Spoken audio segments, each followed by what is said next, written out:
अस्सलाम वालेकुम। Last class में we discussed a brief about strategy and performance measurement.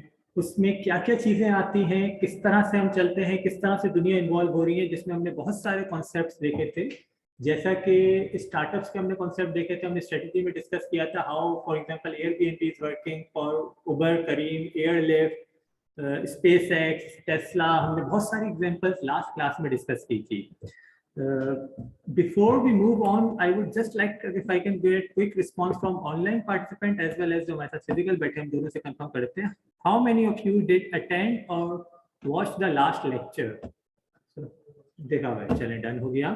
Online participant जो हमारे साथ हैं, तो आपने भी देखा हुआ है, दैट्स ग्रेट। तो कोई सवाल, कोई मुश्किल, कोई परेशानी हमारी अभी हो before we move forward, any question if you have, तो online participant can write in text. और आपका कोई सवाल है सो लेट अस नो। कोई सवाल नहीं है, सब समझ में all clear.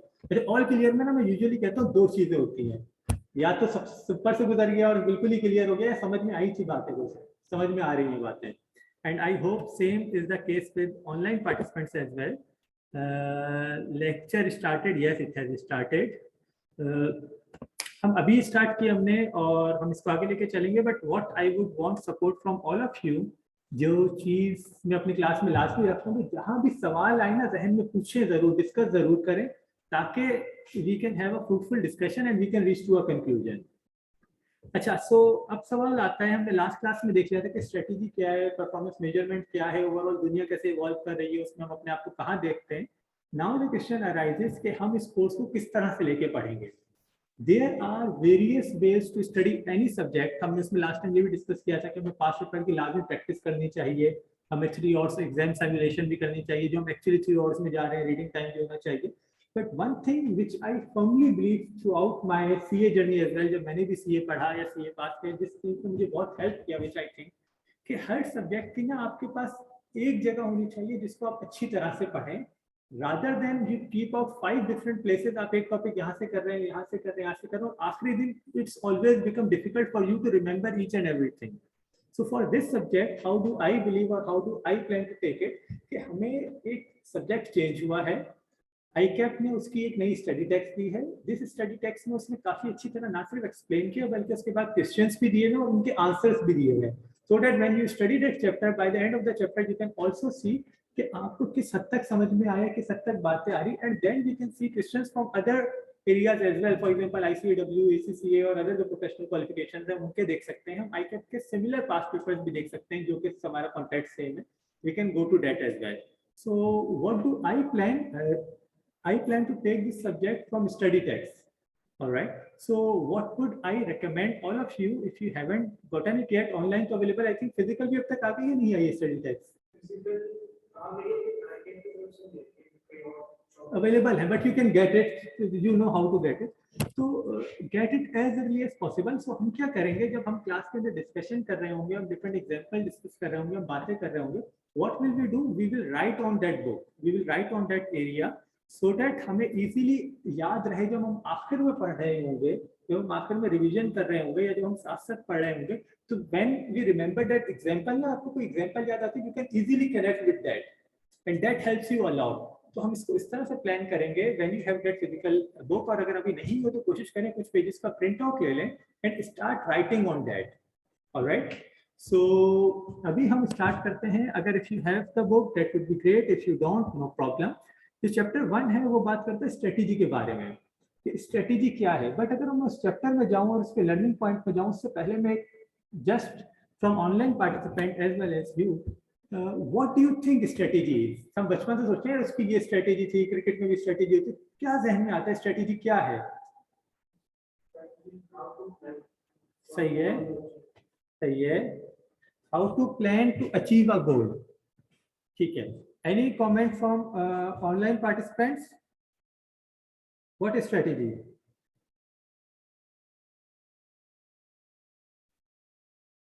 Just meanwhile, let me make a short call for tea and water. Alright. So आपने क्या स्ट्रेटेजी है कि अपने गोल्स को अचीव करने के लिए हम किस तरह से गोल अचीव करेंगे, उसको हम स्ट्रेटेजी कहते हैं। ठीक है, तो फिर सवाल आएगा व्हाट इज गोल? गोल क्या है?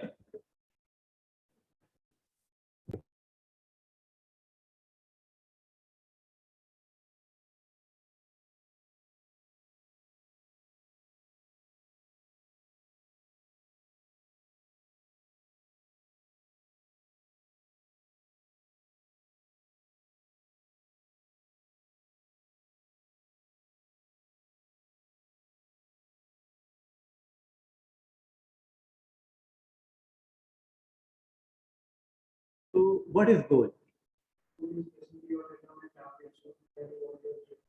Goal is basically your determined targets that you want to achieve, where you want to see yourself. तो हम अगर इस पे लेके चलें तो हमने कहा स्ट्रेटेजी है कि वो तरीका जिस तरीके से आप अपने गोल हासिल करेंगे, और गोल वो है जहां आप अपने आप को पहुंचते हुए देखना चाहते हैं। ठीक है, ये एक डेफिनेशन हो गई। अच्छा, before we go further into strategy, हम देखते हैं इस चैप्टर में हम क्या पढ़ेंगे। अभी इस चैप्टर में पढ़ेंगे कि स्ट्रेटेजी क्या होती है और लेवल्स ऑफ स्ट्रेटेजी। आप for example there are different levels of strategy. अब लेवल्स को आप short term, long term, medium term में भी डिवाइड कर सकते हैं। आप कॉर्पोरेट स्ट्रेटेजी, बिजनेस स्ट्रेटेजी, आप एग्जीक्यूशन स्ट्रेटेजी में डिवाइड कर सकते हैं। We will see that as well. Elements क्या होते हैं स्ट्रेटेजी के अंदर, क्या क्या चीजें होती हैं जिसको मिलकर वो स्ट्रेटेजी बनती है, we will see that. Organisational purpose strategy, ये अक्सर एक बात होती है। फॉर एग्जांपल हम किसी बिजनेस का पूछें कि आप ये बिजनेस क्यों करते हैं।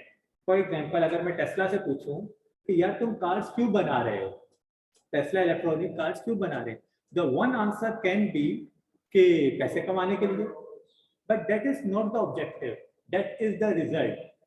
तो earn profit is your result. So हम ये देखेंगे स्ट्रेटेजी, आपका ऑब्जेक्टिव क्या होगा। Your objective can be to provide pollution free or less emission cars to the world, provide the best vehicles to the world. And to second my thought, I can challenge this or prove this. अच्छा, मैं कुछ नाम हैं जो मैं बार बार ले रहा होता हूँ अपने, जो because I love this personality से, उनकी एग्जाम्पल दुनिया में अगर आप लोग नहीं जानते होंगे तो मैं उनका ब्रीफ ब्रीफ इंट्रोडक्शन भी साथ साथ देता रहता हूँ, so that when we talk about that you can relate directly as well. जो एलन मस्क है, most of you already know, but अगर कोई नहीं जानता उसमें, तो वो बंदा है जिसने स्पेस एक्स एक शटल बनाने पे काफी मेहनत की, जहां पे उसने दुनिया से वो शटल भेजी थी खला में जो कि रीयूजेबल हो। उसका जो यूजुअली होता था कि आप उसका जो लॉन्च पैड होता था, लॉन्च पैड जाया हो जाता था उसके बाद।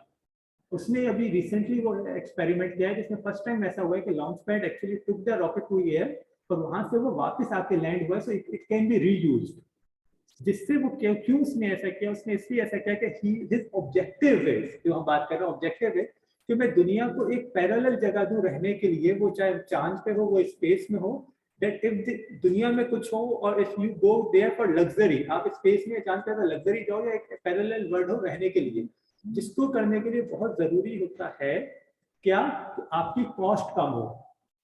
अगर आपकी कॉस्ट इतनी ज्यादा होगी कि वो हर बार आपकी जो लॉन्च पैड है वो जाया होगा, तो वो आपकी सिग्निफिकेंटली ज्यादा कॉस्ट होगी in comparison it can be reused.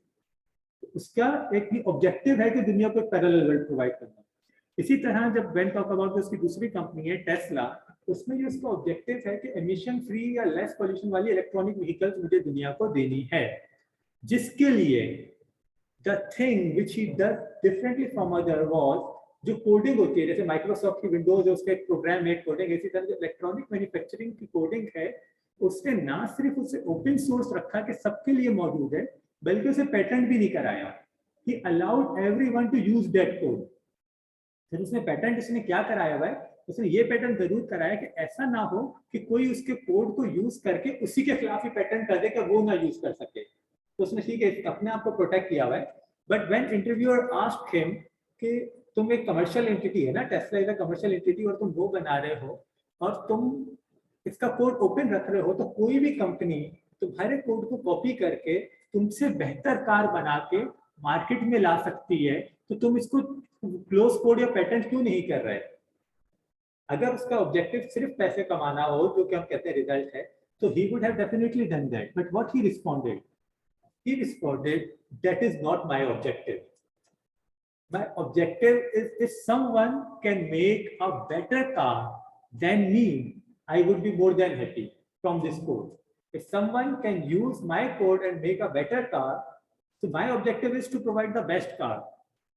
But that is how strategy and vision and thinking works। Like जहाँ पे आप इस चीज को चैलेंज करें, हम ऐसे बहुत सारी चीजें आगे जाके भी देख रहे होंगे कि जहाँ पे स्ट्रेटेजी को किस तरह से लेके चल रहे होते हैं। हमने आगे बात करेंगे, इसमें देखेंगे ऑर्गेनाइजेशनल पर्पस, ऑर्गेनाइजेशन क्यों एग्जिस्ट करती है, उसकी स्ट्रेटेजी क्या है, इंटेंडेड एंड इमर्जेंट स्ट्रेटेजीज। तो कई बार ऐसा होता है, फॉर एग्जाम्पल आप एक स्ट्रेटेजी सोच के आते हो बिजनेस में, but eventually you change your strategy with the emerging environment. तो एनवायरनमेंट के चेंज होने के साथ आपको बहुत सारी टाइम स्ट्रेटेजीज भी चेंज करनी पड़ती है। एग्जाम्पल हम क्यों बार बार डिस्कस करेंगे, एग्जाम्पल से हमें बातें याद रहेंगी, एग्जाम्पल से हम आंसर लिखते हुए बेहतर तरीके से उसे प्रेजेंट कर सकेंगे। एयरलिफ्ट, जानते हैं आप लोग एयरलिफ्ट के बारे में? एयरलिफ्ट जब ओरिजिनली आई तो क्या बिजनेस था उसका?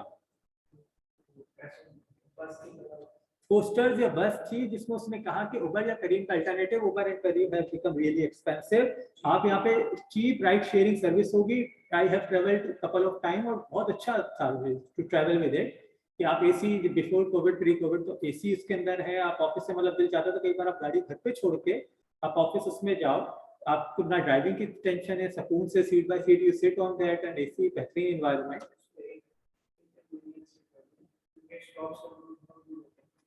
We are coming to that. See, but what I'm saying, it appears to be a very good idea. ठीक है, बट जैसे आपने एक चैलेंज कहा उस तरह उन्हें बहुत सारे और चैलेंजेस दिखे होंगे। If you see now, तो एयरलिफ्ट ने कहा कि now we no longer see ourselves investing into that business. अब सिर्फ स्विल है जो कि वो उस पर कर रही है, जो कि इजिप्ट से कंपनी पाकिस्तान में आई थी जिसका मेजर बिजनेस ये है। बट एयरलिफ्ट जिस चीज को उसने स्टार्ट किया था, हालांकि सबसे ज्यादा पाकिस्तान में जिसको फंडिंग मिली है, शायद one of the biggest would be Airlift. I think that is expected to be unicorn, जो $1 बिलियन हम कंपनी जिसे कहते हैं जिसकी वैल्यूएशन हो जाए। So they haven't announce it yet to my understanding, but soon it is expected to be, और maybe they have announced it और I am not aware of that at the moment. तो but the thing is where I am focusing is कि उन्होंने straight आए थे full swing से कि उस कोस्टर बिजनेस में, but now they are into grocery and those goods providing business. All together उन्होंने अपनी strategy change कर ली with the emerging environment. Maybe because of some reason, because of some facts, they felt they cannot achieve their objectives, their targets with that business. They changed their strategy. At this point in time it is working. In future we don't know how will it comes out, but this is where brains are thinking and changing. So where I am saying is intended and emergent strategy, and then future basing is another way of strategy which is relatively new. We will see that as well. यहाँ पे आप future को देखते हुए आप base बनाते हुए अपनी स्ट्रेटेजीज को चेंज कर रहे होते हैं। And last learning point which we will be learning from this chapter is stakeholder and stakeholders expectation. कौन स्टेक होल्डर्स हैं?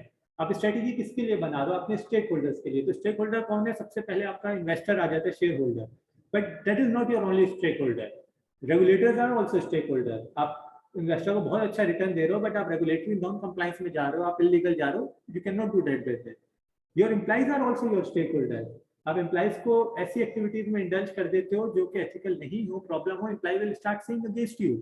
फेसबुक के केस में हमने देखा उनके senior executive came out of the organisation and they start saying that this is being biased. हम एक specific area को फोकस कर रहे हैं, हम उसमें फ्रीडम ऑफ एक्सप्रेशन के नाम पे हम we are becoming biased and they went against that. So the thing which I am focusing is कि वहां पे भी आपको ये चैलेंज आएगा कि अगर आपके स्टेक होल्डर आपके एम्प्लॉइज भी हैं, and then what are your stakeholders expectation? Your supplier are also your stakeholder, and what are your stakeholder expectation, and then how do you plan to manage that expectation? All right, thank you.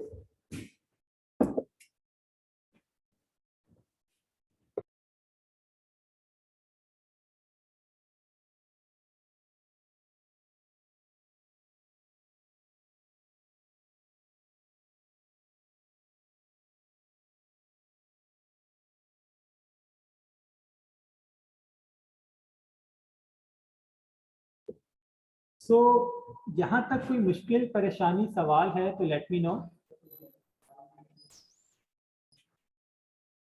Voice अब आवाज आ रही है आपको clear? Majid, if you can please confirm. USB में दे दूं आपको मैं? अगर मैं व्हाट्सएप कर दूं तो ये हो जाएगा?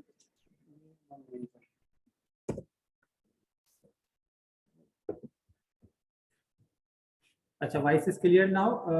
Majid and everyone else and here, if you have any question, just let me know.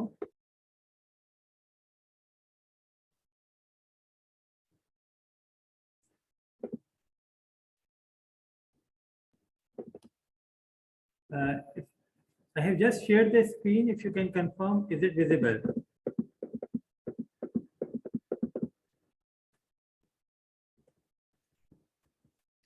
हमने स्ट्रेटेजी की डिफरेंट डेफिनेशंस का जिक्र किया। लेट्स सी आईकेप की स्टडी टेक्स्ट हमें क्या बताती है। Before strategy it says what is business analysis, ठीक है। So what does come to your mind when you think of business analysis? Business analysis में हम क्या करते होंगे?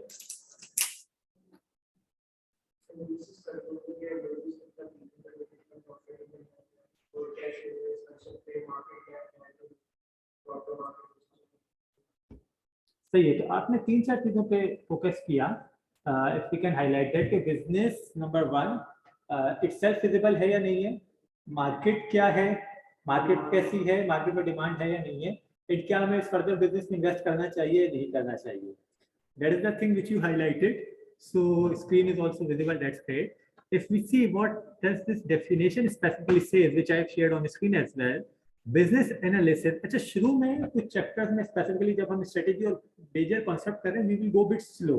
And why do we do that? कि इस जगह पे आपकी अच्छी बेस बनना बहुत जरूरी है. बट जब हमारे बेसिक कॉन्सेप्ट्स क्लियर हो जाएंगे, बेसिक एग्जांपल हमें याद हो जाएगी, so we will comparatively go much faster. और वहां पे हम सिर्फ लिंक कर रहे होंगे इन बातों से which we studied, which the example which we discussed, and we will just link and move ahead.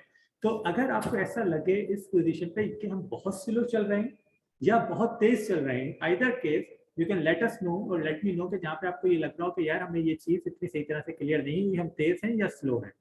So business analysis के बारे में कहते हैं, business analysis is analysing the strategic position of an entity. तो the first thing, the important part is analysing the strategic position. हम company को strategically कहाँ देखते हैं, कहाँ मौजूद है, स्ट्रेटेजिक पोजीशन क्या होती है, हम डिस्कस करेंगे. Then making strategic choices.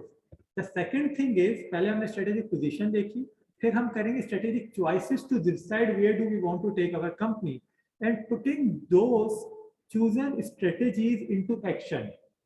हमने देखी कंपनी मौजूद कहाँ पे है, स्ट्रेटेजिक पोजीशन क्या है, हमारी चॉइसेस कहाँ पे हैं, और फिर उन चॉइसेस के दरमियान हम उसे एक्शन में किस तरह से लाते हैं अपनी स्ट्रेटेजीज को कि वो एक्चुअली एक्शन में आके काम करे. हम बहुत ज्यादा देख लें कि उसकी पोजीशनिंग क्या है, हम चॉइसेस देख लें और हम एक्शन ना करें, कुछ नहीं होगा. एंड वाइस वर्सा, हम बगैर कुछ देखे सिर्फ एक्शन कर दें तो भी it's going to make us loss, उसका भी हमें नुकसान ही होगा. तो in either case we need to take a well approach, जहाँ पे हम उन चीजों को भी देख रहे हों कि हमारी पोजीशनिंग क्या है, उसमें चॉइसेस क्या है, और फिर हम एक्शन के ऊपर जाएं.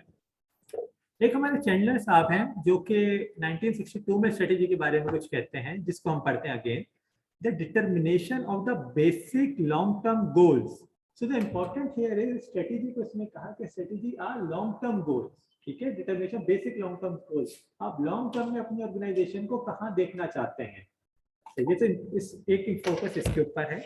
And the objectives of an enterprise, आपने बात की थी गोल की, गोल के साथ उसमें ऑब्जेक्टिव्स को भी कर दे कि गोल्स और ऑब्जेक्टिव जो कि लॉन्ग टर्म में आप देखना चाहते हैं. जैसे हमने जब टेस्ला की बात की तो उसने एमिशन फ्री गाड़ियां दुनिया को देनी है या स्पेस पे पैरेलल वर्ल्ड बनानी है.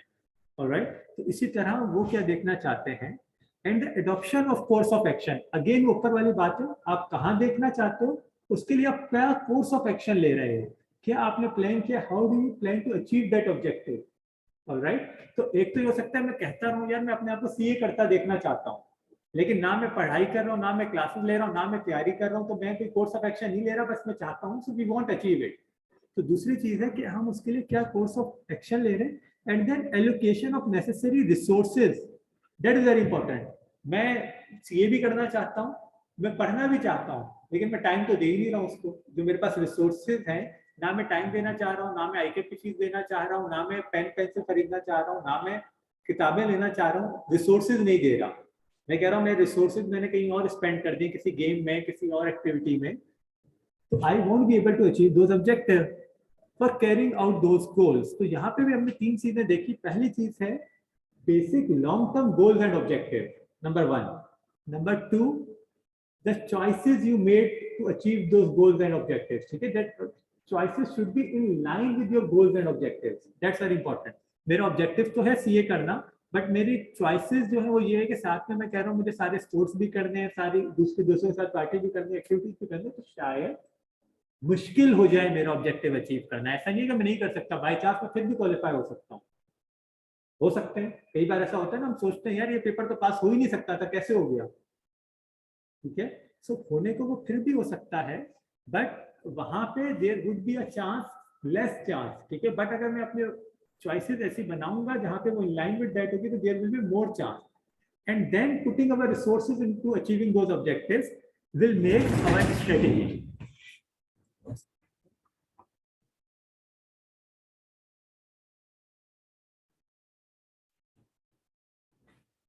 Thank you.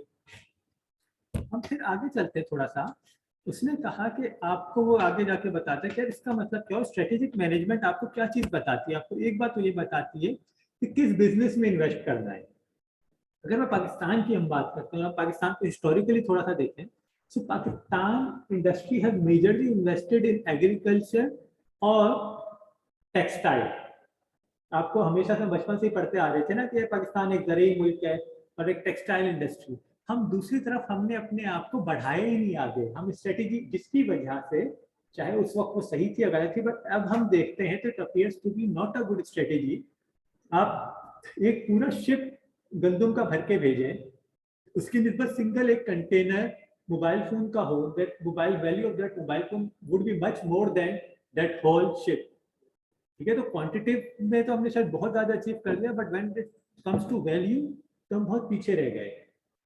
Similarly if we think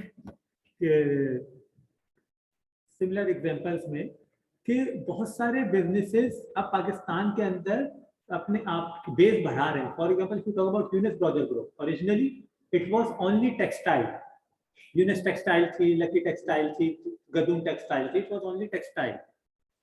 उससे पहले भी हम चले जाएं तो they were merchandise trader, from there they came to textile, but फिर उन्होंने अपनी बेस बढ़ाई, they came into cement, Lucky cement, ठीक है, which is now their cash cow. Cash cow क्या होता है हम सब जानते होंगे अब तक तो, राइट। जब वो उसके अंदर आए, अब दे हैड द ऑप्शन, वो वहां पे रुके रहे, but if we see them today they are in power. Lucky Power 650 megawatt का प्लांट है जो कि इस वक्त एनर्जाइज हो चुका है और बहुत जल्दी उन्होंने उसको कंपैरेटिवली अचीव किया, जो कि कंपैरेटिव प्लांट्स थे। They are into shopping mall, Lucky One Mall. They are into hospital, Tabba Heart. They are into car manufacturing, Kia Lucky. They are into mobile phone manufacturing, Samsung, coming into Pakistan with their collaboration. All right. They have cement plant not only in Pakistan but outside Pakistan as well. Iraq, Basra के अंदर, where I have been myself जो मैं audit करके आया। दूसरा Congo, the second one is Congo. So ना सिर्फ पाकिस्तान में बल्कि ज्योग्राफिकल लोकेशन में भी अपने आप को बढ़ाया, तो उन्होंने बिजनेसेस में भी बढ़ाया, because they see the value in those businesses. So the one option they could have कि सिर्फ हम ये टेक्सटाइल से अच्छा कमा रहे हैं, हम सीमेंट से अच्छा कमा रहे हैं, what's the need to go into other business. The other thing was to see from this strategic objective and invest and diversify your portfolio. So इसी तरह बात कर रहे हैं व्हाट बिजनेस और businesses should we be in, that how can this business activity contribute to the competitive advantage of our enterprise. That is very important कि हम जो भी नए बिजनेस में जा रहे हैं। फॉर एग्जांपल अगर मैं अगेन लकी की बात करूं, जब उन्होंने पहली बार कंपनी बनाई उसका नाम रखा था किया लकी मोटर्स या लकी किया मोटर्स, ऑलराइट। तो उन्होंने सिर्फ सोचा था हम सिर्फ किया के साथ है, but with the time they see के why are we limiting ourselves only Kia. We can go with other automobile industries as well. We can go with other companies like Samsung and other technology companies as well. So they change the name. They see कि strategic objective इसमें है कि we make our business open to all the businesses. They even change the name to Lucky Motors. All right. So how do you think that business is going to help you is very important. और जब ICAP के सवालात आ रहे होंगे तो वो आपके साथ क्या कर रहा होगा, जो हम आगे जाके देखेंगे भी, वो आपको सिचुएशन दे रहा होगा, वो आपको बता रहा होगा ये सिचुएशन है। फॉर एग्जांपल करंटली कंपनी की सेल्स बढ़ रही है या नहीं बढ़ रही है, वो आपको बता देगा। उसमें आपके पास ऑप्शन है कि अगर कंपनी इस वक्त सिर्फ रिटेल स्टोर पे बेच रही है या फ्रेंचाइजीज के थ्रू बेच रही है, क्या ऑनलाइन जाना चाहिए या नहीं, सही। और वो आपको कुछ डेटा देगा कि यार इस प्रोडक्ट में ऑनलाइन यूजर्स कितने होते हैं या हाउ डू वी सी, तो फिर आपको उस पर एनालाइज करके बताना होगा क्या ऑनलाइन जाना चाहिए या नहीं। ठीक है, क्या रिटेलर्स पे जाना चाहिए या नहीं, क्या R&D करनी चाहिए या नहीं, रिसर्च एंड डेवलपमेंट। ठीक है, तो इस किस्म की वो आगे आपको सिचुएशंस दे रहा होगा स्ट्रेटेजी में, और जहां पे वो आपसे एक्सपेक्ट कर रहा होगा कि आपको स्ट्रेटेजी के बेसिस के ऊपर रिकमेंड करना है कि कंपनी को क्या करना चाहिए। और उधर these examples would be very important to relate कि how can these strategies can help you to achieve successful, become successful. जो हो सकता है आपसे ये कहे, आपको डेटा देखे कि आपको अपनी कंपनी की मार्केट वैल्यूएशन ज्यादा करनी है, तो कौन से डिसीजन लेने हैं। हो सकता है वो आपको बताए ऑब्जेक्टिव क्या, you need to achieve that objective. हो सकता है वो कुछ ना बताए, एक्सपेक्ट के कोई भी एक बिजनेस है तो वो क्या चाहता होगा उसके हिसाब से आप रिकमेंड करो। ऑलराइट, तो यहाँ तक कोई मुश्किल परेशानी नहीं है। आई होप ऑनलाइन पार्टिसिपेंट्स की भी नहीं है। If anyone has any question just let me know. हम थोड़ा सा आगे चलते हैं, तो यहाँ पे हम बात करते हैं कि ड्रकर साहब हैं, उन्होंने हमें दूसरी डेफिनेशन बताई और उन्होंने उसको इस चीज को थोड़ा सा चेंज करके कहा अ पैटर्न ऑफ एक्टिविटीज। अब पैटर्न ऑफ एक्टिविटीज, तो उन्होंने क्या कहा, जो हम पहली डेफिनेशन को देख रहे थे, जो एंड में कोर्स ऑफ एक्शन आ रहा था, वो उस बात को पहले ले आए हैं और उन्होंने शुरू में आके कहा पैटर्न ऑफ एक्टिविटीज, जो एक एक्टिविटीज करने का पैटर्न, यानी कि आप स्ट्रेटेजी बना रहे तो सबसे उन्होंने डायरेक्टली स्टार्ट ही किया एंड से, a pattern of activities that seek to achieve the objective of the organization and adopt its scope।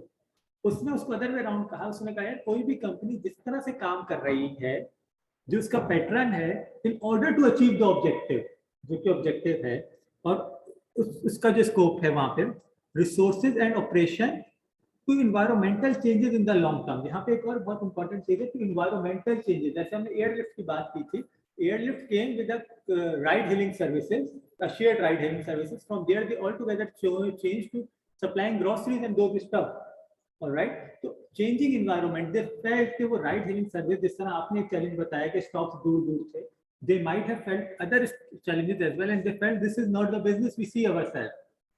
with the change of environment they thought कि उन्होंने, अगर कोविड भी आता है तो बसेस तो बंद हो सकते हैं, ग्रोसरी डिलीवर होना बंद नहीं होगी, सही है, तो वो तो आपका खाना पीना तो चलता रहेगा, वो तो रुक नहीं सकता। तो they see themselves for any many reason in this business. यहाँ पे स्टडी टेक्स्ट में हमें कहता है कि यार इस डेफिनेशन में अगर आप देखो तो उसमें कुछ चीजों पे बड़ा ज्यादा फोकस किया है, जिसमें strategy consist of organized activity. जहाँ पे उसने कहा पैटर्न ऑफ एक्टिविटीज, कोई भी एक्टिविटीज होंगी जो ऑर्गेनाइज्ड होंगी। एक तरीका ये भी हो सकता है यार हम सुबह उठते हैं और रोज जिंदगी जी रहे हैं, जब अक्सर एक सवाल आता है यार जिंदगी कैसे जी रहे हो। दो ऑप्शन है आपके पास, एक ऑप्शन ये है कि आप जियो जैसे भेड़ बकरी हैं, बस आप सुबह उठ रहे हो, आपने नाश्ता किया, जिस तरह दिन गुजर रहा है गुजरता गया, और आपने रात हुई आप सो गए और आपकी जिंदगी गुजरती जाएगी।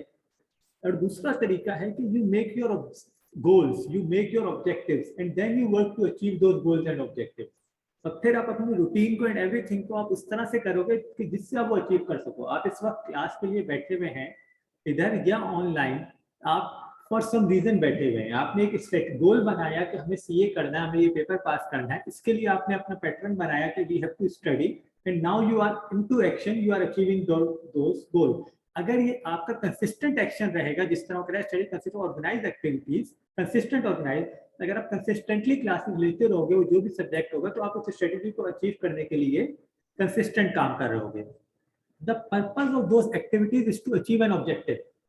कंसिस्टेंटली ये भी हो सकता है कि आप दोस्तों के साथ रोज बैठे, कंसिस्टेंटली ये भी हो सकता है कि आप रोजाना 3 मूवीज देखें, ठीक है, कंसिस्टेंटली ये भी हो सकता है कि आप कहें मैं पूरा दिन गाने सुन सकता हूं, but whether it will help you to achieve your objective or not, that's important. If it doesn't help you to achieve your objective of your life, I think you should change what you are doing. और ये subject के लिए, सिर्फ CA के लिए नहीं कहता, मैं यूजुअली कहता हूँ, whatever you are doing in your life, think whether it helps you to achieve your objective of life. For example, sometimes I play futsal as well, but how do I see? I see that it helps me to remain physically fit, so it helps me to achieve my longer objective. मैं पढ़ा रहा हूँ, why? कि it helps me to achieve my objective because I want to pay back to the society what I have learned over the time. It gives me self satisfaction, self actualization, whatever we say, कि वो मेरा objective है जिसकी वजह से मैं इसे achieve कर रहा हूँ, ठीक है। आप नौकरी कर रहे हो तो I usually say, if your, when we say work life balance, so I usually say if your work is not your life, then you are at the wrong place. Your work should be such which is your life, जो उसे आप करके enjoy करो। सो कहने में बहुत fancy लगता है, but to achieve that is difficult, but the thing is if you can achieve those things, your automatically your action, your strategy, your objectives will automatically align in everything, but for that you need to do dedicated effort. तो उसने अगली बात कही, उसने कहा कि the purpose of this activities is to achieve an objective। हमने बात की कि अगर मैं रोज मूवी देख रहा हूँ, मूवीज हो सकता है मेरा ऑब्जेक्टिव वो मूवीज देख के मैं एक दिन मूवी डायरेक्टर बनना चाह रहा हूँ सीख सीख के, दैट्स फाइन। बट अगर मेरा मूवीज देखना कंसिस्टेंटली देखना, एक तो होता है आपने कभी कभार वन वीकेंड पर, फॉर एग्जांपल लास्ट कल या परसों ही मैंने I again watch 3 idiot movie, one of those movies I love to watch. तो कभी कभार तो ठीक है, यू कैन डू दैट, आपने मैंने दोबारा से भी देख लिया, I still enjoyed as much as I enjoyed it first time. But the thing is क्या वेदर इट वर्क क्या कंसिस्टेंटली किए जा रहे हो ऐसी चीज को जिससे आपका ऑब्जेक्टिव अचीव नहीं हो रहा। Strategy is long-term formal strategic planning by large companies 5 years or 10 years into future or some companies even longer। तो इसने कहा यार स्ट्रेटेजी वो चीज है जो आप एक ये भी कह सकते हो ना कि हम अगले 1 साल 2 साल में ये देखते हैं या अगले 6 महीने में ये देखते हैं, that can be your short term objective but strategy will define your longer term objectives। 5-10 सालों में आप क्या देखते हैं ये ट्रैकर्स आप समझते हैं। then the strategic choices that an enterprise makes are strongly influenced by the environment in which the enterprise exists। जो हमने बात की एयरलिफ्ट ने चेंज किया from ride hailing services to grocery delivery, that was influenced by the environment. जिस वक्त airlift नहीं आई थी, आई डोंट रिमेंबर कि उनके स्कोप में उनके ऑब्जेक्टिव में कहीं भी ग्रोसरी डिलीवरी दिखता था। It was only ride hailing at the beginning. First time what I remember said $12 million funding मिली थी, then around $70 or $80 million funding milli, and now they have developed a lot, but environment से उनकी objectives और strategy change हो गई।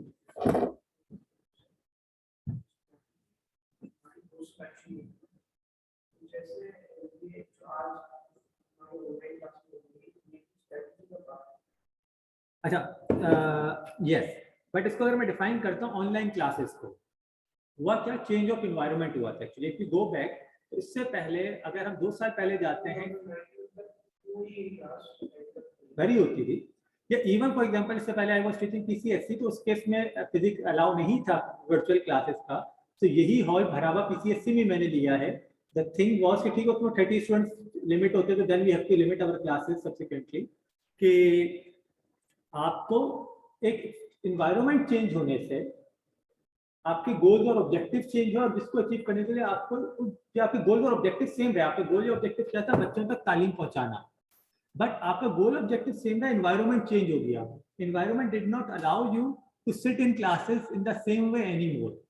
जब environment change हुआ, what you did change, you gave the option of online classes to students. ठीक है, when they आपने course of action strategy change की to achieve the same objective. Objective आपके यहाँ पे सेम रहा था, ठीक है, आपका ऑब्जेक्टिव तो वही था कि आपको अपनी क्लासेस तालीम पहुंचानी। अब जब वो object course of action environment change हुआ and now people has used to become of that new course of action, तो अब भले आपके ऊपर वो रिस्ट्रिक्शन खत्म भी हो गई है, but students enjoy more the new way, कि जहां पे they have the luxury, not only वो घर पे बैठ के लाइव देख सकते हैं, बट वो रिकॉर्डेड देख सकते हैं। सो especially CFAP, even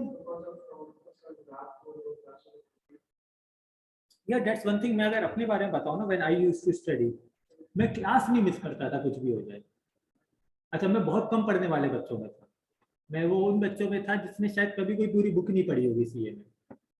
तो ये बच्चों जो हमेशा क्या होता था कि शॉर्ट बुक ढूंढ ली, छोटी सी बुक ढूंढ ली, उसी पे पढ़ा, उसी पे अपनी कहानियां लिखी, जो भी लिखनी है उसी पे की बेसिस के ऊपर करके आना है, और अल्लाह का शुक्र है विद इन आर्टिकल्स क्वालिफाई हो गया था। तो but what I am trying to say, जो एक चीज है जिसने मुझे बहुत हेल्प किया था ना, चाहे कुछ हो जाए, यानी ऐसा भी होता था कि मैं दोस्तों के साथ पूरी रात जागा हुआ, कभी दलीम बना रहे हो आप या कोई रात की एक्टिविटी है, सुबह 8-9 बजे तक जागा हूँ, सुबह 9 बजे भी क्लास है तो मैं क्लास लेने जाऊंगा। Why I used to do that, जबकि मैं दूसरी जगह कह रहा हूँ मैं पढ़ता बहुत कम था, because what I truly believe कि जो बातें हो रही होती है ना, हमें बहुत सी बार लगी होती है बहुत जेनेरिक सी बातें हैं, वो आपके कॉन्सेप्ट जहन इस तरह से कॉन्सेप्ट बैठ जाते हैं, still if someone asks me today, तो मुझे अपने टाइम के भी याद है। और मोस्टली मैं क्लास में बैठा हुआ भी सबसे एंड में होता था, बट अटेंटिव इतना होता था कि यार कोई चीज मिस नहीं हो सकती। सो हर एक की अपना एक तरीका है एंजॉय। तो अब क्या बहुत, जैसे आपने बोला कि आपको वर्चुअल में समझ में उतना अच्छा नहीं आता जितना फिजिकली आता है, हाँ, बट कुछ ऐसे होंगे जो कहते होंगे यार फिजिकली कैसे पढ़ लेते हैं लोग। There would come a time where people will say, और अभी भी कहते होंगे ये कैसे फिजिकली बैठा सकते हैं इतनी देर सर के सामने, थोड़ी बंदा घर पे बैठे जैसे मर्जी कपड़े पहने जो मर्जी जिस तरह मर्जी चाहे बैठ जाए, कैसे लोग बैठ जाते हैं, how do they do it, कौन इतना दूर ट्रेवल करेगा। I used to live at least 1 hour और more than that far journey. जब मैं ये कर रहा था उस समय गुलशन हबीब में रहता था, जो कि बहुत दूर कंसीडर किया जाता है, but I used to come for classes, उससे बहुत नॉर्मल था। तो but the thing is with the passage of time things are changing and evolving. So अगर यहाँ पे भी देखें, दो ऑप्शन थे हर इंस्टीट्यूट के लिए, every institute had that choice. कुछ होते कहते नहीं यार हम कोर्स ऑफ एक्शन चेंज नहीं करेंगे, हम फिजिकली पढ़ाएंगे, हम ऑनलाइन पे जाएंगे ही नहीं, because this has happened to business. जो कि ब्लॉकबस्टर थी वो उस तरह से ऑनलाइन मूवीज पे नहीं आई जिस तरह नेटफ्लिक्स ने कैप्चर किया। This that's why Netflix captured the market and Blockbuster does not exist anymore. वरना Blockbuster was originally the actually company जो कि मूवीज रेंट पे प्रोवाइड करती थी, और वो कैसेट्स या सीडीज को आपको डिलीवर करते थे। You watch that and you return them, that was the on rent. आपकी सब्सक्रिप्शन होती थी, उसकी बेसिस के ऊपर डिफरेंट पैकेजेस होते थे, बट यू कैन टेक दो मूवीज बेस्ड ऑन दो सब्सक्रिप्शन।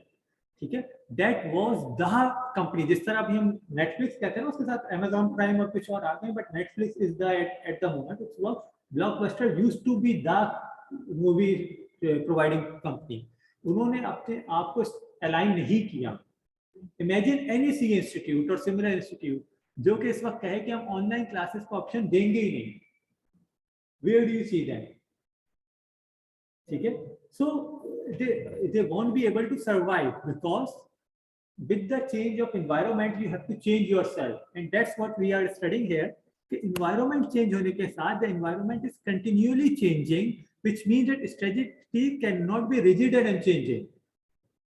अब कोई टीचर हो सकता है बहुत अच्छे हो, सबसे अच्छे हो पूरे पाकिस्तान या दुनिया में, बट अगर इस वक्त वो ये कहें तो नहीं मैं पढ़ाऊंगा तो फिजिकली ही पढ़ाऊंगा, there is high probability maybe he gets some response, लेकिन उतना अच्छा रिस्पॉन्स नहीं मिलेगा जितना जो वक्त के साथ अपने आप को चेंज कर रहे होंगे उससे मिल जाएगा। So that's what we are focusing. Strategy involves an enterprise in doing different things with different resources over time, and it is forced to adapt the changes in its environment. तो again वही बात जो हम अभी तक हमने से बार बार focus किया कि आप डिफरेंट थिंग डिफरेंट टाइम के साथ करोगे। अगर आप ऑनलाइन में भी जाओ तो देयर आर वेरियस वेज, बहुत सारे टूल्स यूज हो रहे हैं, कुछ बैठ के पढ़ा रहे हैं। मुझे बैठ के पहली क्लास में मैंने 5 मिनट पढ़ाने की कोशिश की, मुझसे पढ़ाया ही नहीं जाता, मुझे लाइक ऐसा लग रहा था मुझे किसी ने बांध के रख दिया है। So what I need to move my hands, I need to stand, I need to move on stage. इधर मुझे कैमरे में कम जगह दिख रही है तो मैं शायद थोड़ा कम मूव कर पा रहा हूँ ताकि मैं कैमरे के लिमिट के अंदर रहूँ। हो सकता है with the passage of time I will readjust it where I can use the larger form as well, but with the change of environment you changes different things, and that is your strategy. Objective may remain same or may change, but you have to adopt with the change of environment as well. यहां तक कोई सवाल?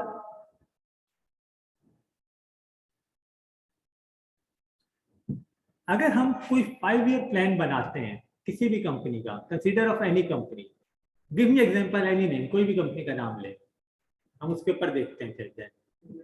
Unilever, so let's think about Unilever, where are we now? Unilever Pakistan और global, किसके बारे में हम बात कर रहे हैं? हम पाकिस्तान के बारे में बात कर रहे हैं। तो सबसे पहले यूनिलीवर देखेगी वेयर आर वी नाउ। अच्छा, अगर यूनिलीवर के केस में थोड़ा सा पीछे चले जाएं, if you know Unilever used to be the listed company, they buy back their share और लिस्टेड से खत्म किया बिकॉज उस टाइम free float कम था, that's the one reason, but the other reason or among many other reasons they felt there is no need for us to be listed. So yeah, they actually started buying back the share price बढ़ती जा रही है, buy back होता जा रहा है। हाँ, so अब उन्हें ये फील हुआ कि यार हमें इसकी जरूरत नहीं है, या शायद इसके हमें इतने बेनिफिट्स नहीं है जितनी हमें रेगुलेटरी कंप्लायंसेस करनी पड़ रही है, और उस रेगुलेटरी कंप्लायंसेस की कॉस्ट है, we do not need it. Alright, तो उन्होंने अपने आप को देख के ये सोचा। एक और अगर हम एग्जांपल बात करें, जब कोविड आया, Unilever was among those companies, if I am not wrong, they implemented sanitizer plant, made that sanitizer plant within 15 to 20 days, they did some modification and achieved those objectives. वो short term था, but वो environment ऐसा था कि जिसमें आपको बहुत तेजी से अडॉप्ट करके शायद आप उसे अगले कई सालों तक चलाओ, लेकिन उधर time was essence to achieve that objective. अगर आपको एक साल में प्लांट लगाते हैं तो एक साल में तो सब पूरी दुनिया के पास से चीज हो जाती है। शुरू में मास शॉर्ट है, एवरीथिंग शॉर्ट है, तो where those who acted fast and fast took the advantage. ठीक है, तो इस वक्त हम कहाँ पे हैं यूनिलीवर के केस में? अगर हम आज बात कर रहे हैं, where do we want to be in 5 years time. आज मैं खड़े होकर सोचूंगा कि 5 सालों में मैं अपने आप को कैसा देखता हूँ। एक ही हो सकता है यार मेरे चंद प्रोडक्ट हो but they are the best product. एक ही हो सकता है मैं और फर्दर डाइवर्सिफाई करूँ, जो मेरे अभी प्रोडक्ट्स नहीं है वो भी क्यों नहीं है। क्या मुझे विलेजेस में जाना है या शहरों तक लिमिट रखना है? क्या मुझे ऑनलाइन पे किस तरह फोकस करना है? क्या मुझे पाकिस्तान में कुछ प्रोडक्ट्स इंपोर्ट करनी है या पाकिस्तान से एक्सपोर्ट करनी है? तो पाकिस्तान में ज्यादा बनाऊं, यहाँ पे लेबर सस्ती है, यहाँ पे अगर मैं कहूँ बिजली सस्ती मिल सकती है, ये चीजें तो मैं यहाँ से एक्सपोर्ट करूँ दुनिया में बना के, और वाइस वर्सा। मुझे दूसरे रीजन से सस्ती मिल रही है, यहाँ पे मुझे इम्पोर्ट पर टैक्सेस कम है तो मैं करूँ। लेकिन अगर मैं इम्पोर्ट का सोच रहा हूँ तो फिर मैं ये भी देखूँ कि टैक्सेस क्या लग सकते हैं। चेंजिंग इन्वायरमेंट है। मैं जब आज प्लान कर रहा हूँ मुझे पता है इधर मुल्क के कंसिस्टेंट टैक्सेस नहीं है। Taxes change overnight with in multiple times with in a year. ठीक है ना, हमारा एक बजट आता है, फिर दूसरा मिनी बजट आता है, फिर तीसरा मिनी बजट आता है, और फिर आते रहते हैं। तो उसमें आपको किस तरह से प्लान आउट करना है। Then how do we get from where we are now to where we want to be. अगर यूनिलीवर ने सोचा कि हमें पाकिस्तान से चीजें एक्सपोर्ट करनी है, हम अभी कहाँ हैं, हम पाकिस्तान में बना रहे हैं, हम कुछ चीजें इंपोर्ट करते हैं और हम पाकिस्तान की एक मैसिव मार्केट को कवर कर रहे हैं जिसमें गांव और शहर भी हैं, ऑनलाइन भी किसी हद तक हम कर रहे हैं। तो उसने डिसीजन लिया वी वांट टू बी कि हमें एक तो पाकिस्तान से एक्सपोर्ट करना है, ठीक है, और दूसरा हमें पाकिस्तान से ऑनलाइन भी बेचना है पूरे पाकिस्तान में भी और दुनिया भर में। सही है, तो उसके लिए हम जहाँ जाना चाहते हैं and where we want to be, how large will the company be, तो उस वक्त मुझे कंपनी को कितना बड़ा करना पड़ेगा। फॉर एग्जांपल मैं कहता हूँ मैं पाकिस्तान से मिडिल ईस्ट रीजन में प्रोवाइड करूंगा या मैं यूरोप प्रोवाइड करूंगा, तो मुझे अपने कंपनी के साइज को उस मार्केट के हिसाब से इनहेंस करना पड़ेगा। सही है, फिर वहां पे वो बातें आएंगी, क्या मेरे पास वो बजट, क्या मेरे पास वो इस रेगुलेशन जो वहाँ की है, क्योंकि जब मैं वहाँ कर रहा हूँ वहाँ की रेगुलेशन होगी कि आप तमाम लेबर लॉज एंड एवरीथिंग आप फुलफिल कर रहे हो, कोई चाइल्ड लेबर और कोई ऐसी चीज ना हो जो प्रोडक्ट वहाँ पे जा रही होगी। तो क्या मैं उसे फुलफिल कर सकूंगा या नहीं कर सकूंगा। ग्रीन एमिशन के ऊपर बात होगी कि how much actually carbon dioxide आप एमिट कर रहे हो, अगर वो उनके एक्सेप्टेबल लिमिट से ज्यादा होगी you can not export there, तो वो पूरा कर रहा होगा या नहीं। Where will it be operating, क्या वो मैं प्लांट जो है अपना जो करंट प्लांट है उन्हीं में लगाऊंगा या नए प्लांट्स लगाऊंगा। If I tell you, if you go to textile companies, of most of the textile companies in Pakistan, like Gul Ahmad and many such companies, मैं देख के हैरान हो जाता था। दो प्लांट आपको दिखेंगे, दोनों गुल अहमद हैं, बाउंड्री वॉल उनकी साथ साथ है।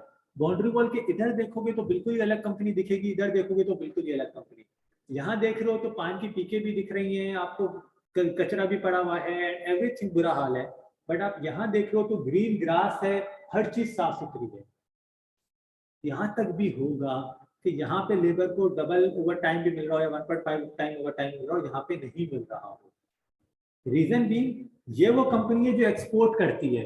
कहाँ एक्सपोर्ट करती है? फॉर एग्जांपल आईकी और अदर सच कंपनीज, उनकी ये रेगुलेशन है कि आपका प्लांट साफ सुथरा होना चाहिए, ग्रीन भी होनी चाहिए, लेबर को डबल ओवर टाइम भी मिल रहा हो, तमाम रेगुलेशन पूरी हो, तो उधर सब चीजें हो रही है। और ये साथ वाली जो कंपनी है ये वो है जो पाकिस्तान में अपना कपड़ा बेचती है जहाँ की कोई रेगुलेशन नहीं है, तो उधर उसने किसी चीज का ख्याल नहीं रखा हुआ। This is not right but this is how it is working. तो हम ये बात करेंगे, उन्होंने स्ट्रेटेजी ये बनाई कि ठीक है यार, जो वो हमें प्रीमियम पे कर रहे हैं, प्रीमियम के लिए हम वो सारी चीजें अचीव करेंगे। यहाँ से हमें प्रीमियम नहीं मिल रहा, जो कि ये प्रीमियम नहीं मिल रहा इसलिए पाकिस्तान में ना रेगुलेशन है ना हमें प्रीमियम मिल रहा है, वो तो हम बगैर कुछ किए, या भले प्रीमियम मिल भी रहा है लेकिन कोई पूछता नहीं है, किसी को कोई फर्क नहीं पड़ता। In order to increase our margin हम बगैर इसके ये काम करेंगे। देन आपके ऊपर वो सवाल आ जाएंगे कि जो हम किस तरह अचीव कर रहे होंगे, क्या ऑपरेटिंग तरीका होगा, कितने एम्प्लॉइज चाहिए होंगे, कितनी टेक्नोलॉजी चाहिए होगी।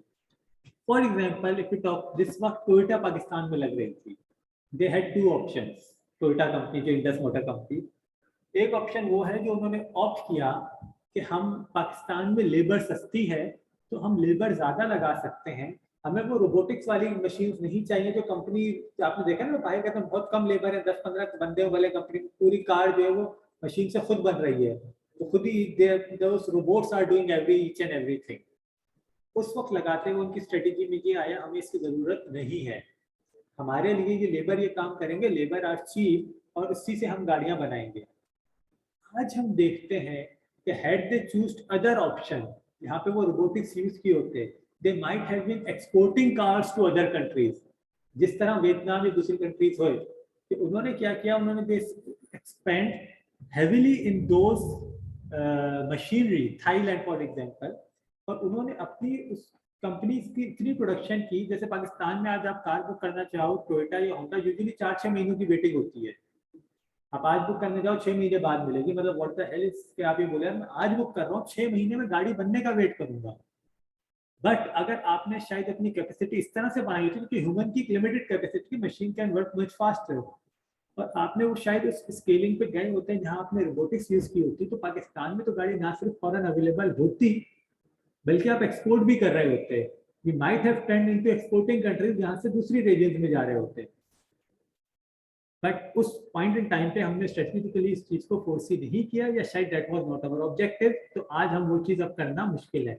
अब क्या हुआ है, अब दूसरी कंपनीज आई हैं तो वहां से टाइम थोड़ा कम होगा कि चले सप्लाई थोड़ी बढ़ेगी, चैलेंजिंग इन्वायरमेंट होगा। In order to meet that challenging environment, एक बंदा है जिसको अगर 5 मिलियन की गाड़ी लेनी है, वो देख रहे हैं कि यार Toyota Honda is taking much longer time, I can go to Kia as well, ठीक है, और होंडा ही एज वेल, तो फिर कंपटीशन से वो चीज आ रही होगी। कोई सवाल, मुश्किल, परेशानी? सही है, बहुत स्लो तो नहीं चल रहे हम? सही है पेस?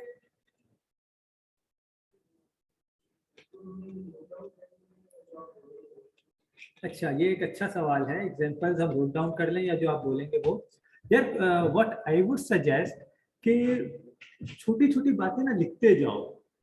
फॉर एग्जांपल, आप अगर हमने बात की यूनिलीवर की, तो आप लिख लें यूनिलीवर और आप लिख लें सैनिटाइजेशन प्लांट, यूनिलीवर बायबैक, तो होगा क्या, जब आप वो पढ़ोगे आपके जहन में वो बातें आ जाएंगी, ठीक है। इसी तरह जब हमने बात की स्पेस एक्स की, तो रीयूजेबल शटल, ठीक है। But where do I suggest usually, इस वक्त आप लोगों के पास, I am not sure study text है या नहीं, अगर आप ये चीजें स्टडी टेक्स्ट के पेज पे ही लिखो, नया रजिस्टर अलग से ना बनाओ, बिकॉज अगर आप नया रजिस्टर अलग से बनाओगे तो आपको नया रजिस्टर अलग पढ़ना पड़ेगा, स्टडी टेक्स्ट को अलग पढ़ना पड़ेगा, कनेक्ट भी नहीं होगा। सो आपका व्हाट आई वांट वो एक पेज हो जिसपे सब कुछ हो, ठीक है। तो आप जब आपने वो स्टडी टेक्स्ट का पेज खोला, उसके ऊपर आपको वो बात लिखी हुई दिखी, ये एग्जांपल लिखी हुई दिखी, you will easily connect the whole story, ठीक है। हमने लकी ग्रुप की बात की, तो यू कैन सी कि भाई यूनिस ब्रदर ग्रुप, फिर आपने लिख दिया नाम Lucky Cement, Samsung, Lucky Motors, Lucky Power, how they have divide their strategy, ठीक है। So you can decide what do you want to write, what do you not want, but कोशिश करो कि स्टडी टेक्स्ट के ऊपर ही लिखो, सही है, so that when you go to revise आपके पास सिर्फ एक ही चीज हो। अच्छा, हम आगे चलते हैं, जॉनसन साहब के साथ दो और लोग हैं, उन्होंने क्या कहा स्ट्रेटेजी के बारे में। वो ये कहते हैं the direction and scope of an organization over the long term, जो ऊपर भी हमने पढ़ा, जो कि ड्रकर ने कहा था, जस्ट अ मोमेंट, स्ट्रेटेजी क्या है, उन्होंने भी लॉन्ग टर्म उसकी बात की थी, पैटर्न की, तो इन्होंने भी कहा कि direction and scope of an organization over the long term which achieves advantage in a changing environment through its configuration of resources and competence with the aim to fulfilling stakeholder expectation। 4 से 5 चीजें आ गई।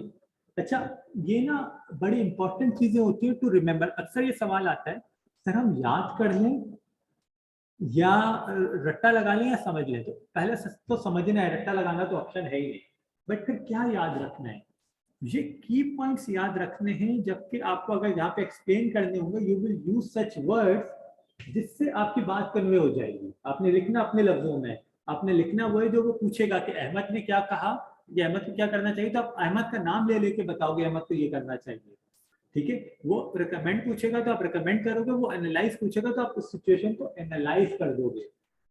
वो identify करेगा problems, आपसे problems identify कर देगा, आप recommend नहीं करोगे, डिपेंड करता है वो क्या पूछता है। बट इम्पॉर्टेंट थिंग क्या है कि आप ये जो कीवर्ड्स है ना, ये हमें याद हो, जिसे मैं बार बार अंडरलाइन करने का याद रखने का कह रहा हूँ।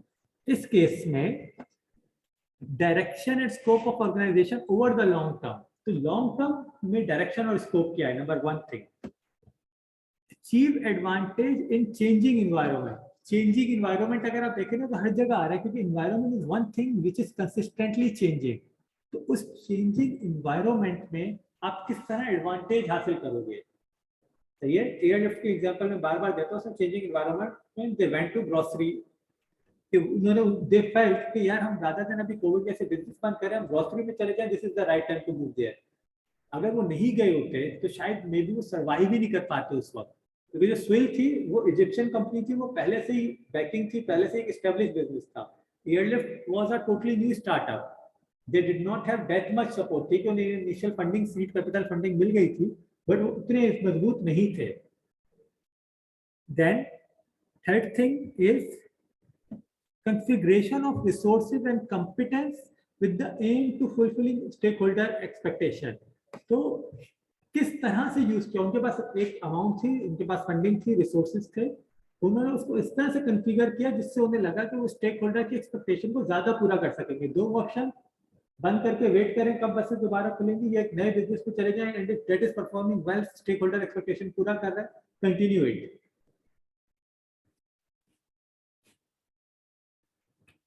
अगेन उसने जो बात कही है कि जो हम शुरू में कहते हैं कि ड्रकर से कुछ बातें इसकी सिमिलर या सेम है, the definition has some similarities to the definition by Drucker, but it contains two other aspect of strategic management. जो दो बातें इसने और कही है स्ट्रेटेजिक मैनेजमेंट की ड्रकर के अलावा, that is an enterprise should use its resources and skills abilities to achieve a competitive advantage in its business। आप देखते जाओ उसमें इन्वायरमेंटल चेंज की बात कही थी, तो उसने साथ कहा था कम्पिटिटिव एडवांटेज, उस पर फोकस था उस जगह पे कि यार चेंजिंग इन्वायरमेंट में सब कुछ ना कुछ चेंज करेंगे, टीचिंग सब गए ऑनलाइन पे तो सबने कुछ ना कुछ किया।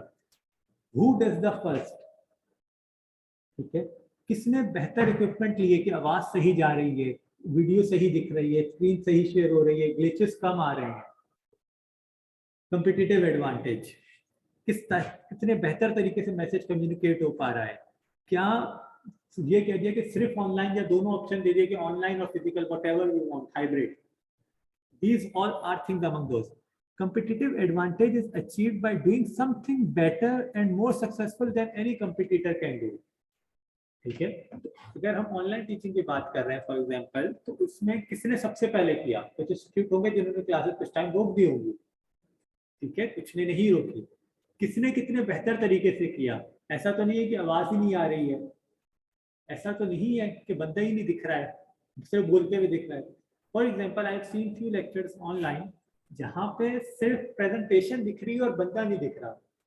आपसे सुनने, मतलब एटलीस्ट मुझसे तो सुनने में मजा नहीं आता मुझे, कि अगर मुझे एक बंदा बोलते हुए नहीं दिख रहा है, सिर्फ प्रेजेंटेशन दिख रही है, तो आई फील कि मैसेज शायद उतनी अच्छी तरीके से कम्युनिकेट नहीं हो रहा, हो सकता है कुछ फील करता हूँ। तो दैट ऑलवेज कि आप कम्पिटिटिव एडवांटेज, यूनिलीवर की हमने एग्जांपल दी सैनिटाइजेशन प्लांट की, competitive advantage over its competitor, ठीक है, when you did it very fast।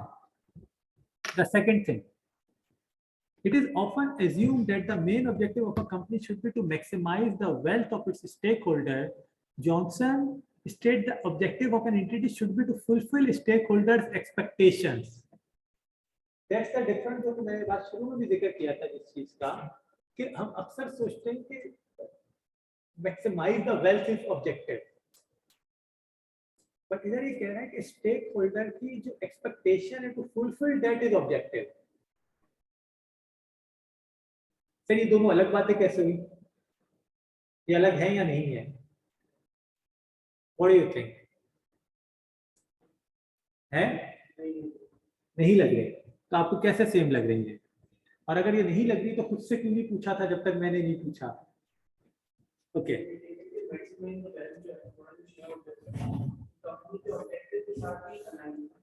तो अगर हम वेल्थ मैक्सिमाइज करेंगे तो शेयर होल्डर्स खुशी होगी कि ज्यादा बेनिफिट मिल रहा है, इधर एम्प्लॉयज के लिए ज्यादा बेनिफिट है, ओवर टाइम देख सकते हैं, इसी तरह से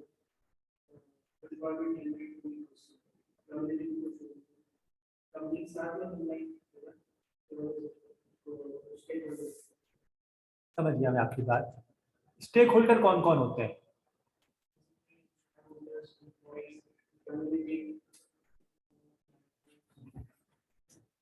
अच्छा, अब मैं आपको बताता हूँ, आपने सही बोला, इसमें रेगुलेटर्स भी आ जाएंगे।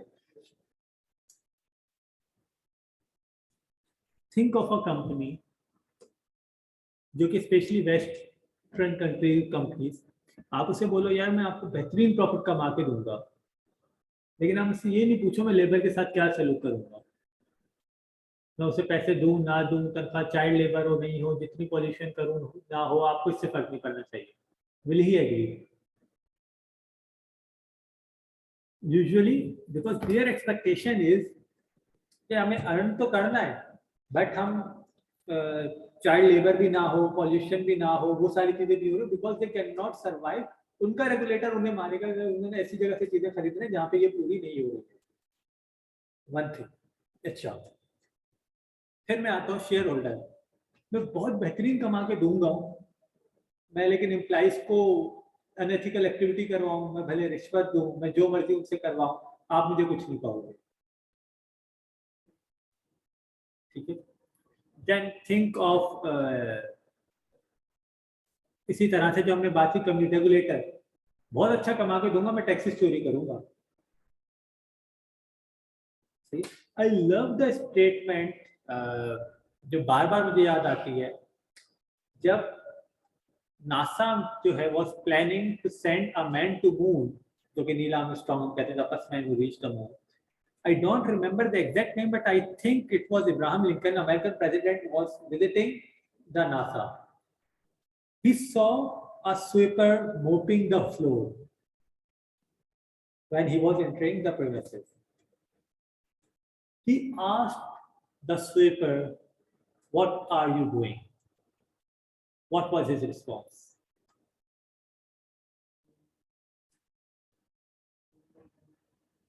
And one response could be, "I am doing my job," or the other response can be, "Can't you see I am mopping the floor?" He said, which I thoroughly loved, and that is where you actually inculcate the organizational objective, mission, and vision to each and every employee of the organization. When he was asked, "What are you doing?" his response was, "I am sending a man to moon." That is believe in organizational values which you inculcate in any organization. कि आपने एक sweeper के जहन में भी ये डाला हुआ है कि तुम सिर्फ फर्श साफ नहीं कर रहे हो, you are doing it for your nation, you are sending a man to moon. ये जुमला ऐसे ही नहीं आ जाता overnight, he actually continuously convey this message to each and every person your organization that you are doing something big, what you are doing really values a lot. ठीक है, हम ऑडिट कर रहे होते हैं, हम ऑडिट में अक्सर हम अपने आप को कहते हैं क्या कर रहे हैं, हम ऑडिट कर रहे हैं। Actually if we know the value, we are protecting the stake holders money, we are actually, we are what, we are representative of stakeholder actually believe in our statement। stakeholder shareholder भी है, regulator भी है, each and everyone, senior management भी है, they all believe in what we say। if we say the books are right, they believe in that। so we are not only auditing, we are protecting the stakeholders money, we are protecting their expectations। सही है? so that's what it's saying कि सिर्फ wealth maximise करना नहीं है। ठीक है, आप बीइंग ऑडिटर आप गलत रिजल्ट दे दें, आप ज्यादा प्रॉफिट दिखा दें, स्टेक होल्डर की वेल्थ तो बढ़ जाएगी, but that is not the objective, that is not there गोल। फिर उसके बाद जॉनसन साहब की जो स्ट्रेटेजिक विजन में जो कुछ और चीजें उन्होंने आइडेंटिफाई की हैं, deciding the scope of the entities activities, what business should be in, जो हमने ऊपर ही बात किया, हमें कौन से बिजनेस में होना चाहिए। Relating the activities of the entities to the environment to which it operates, जो उसकी एक्टिविटीज है वो environment में कैसी है।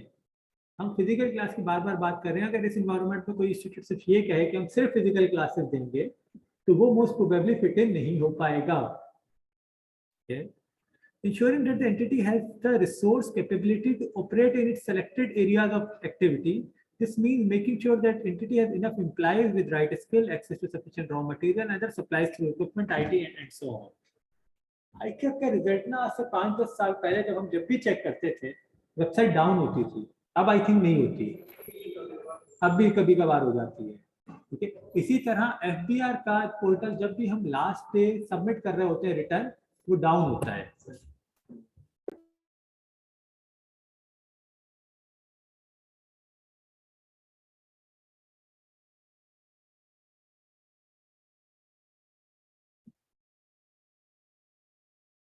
Two copies. So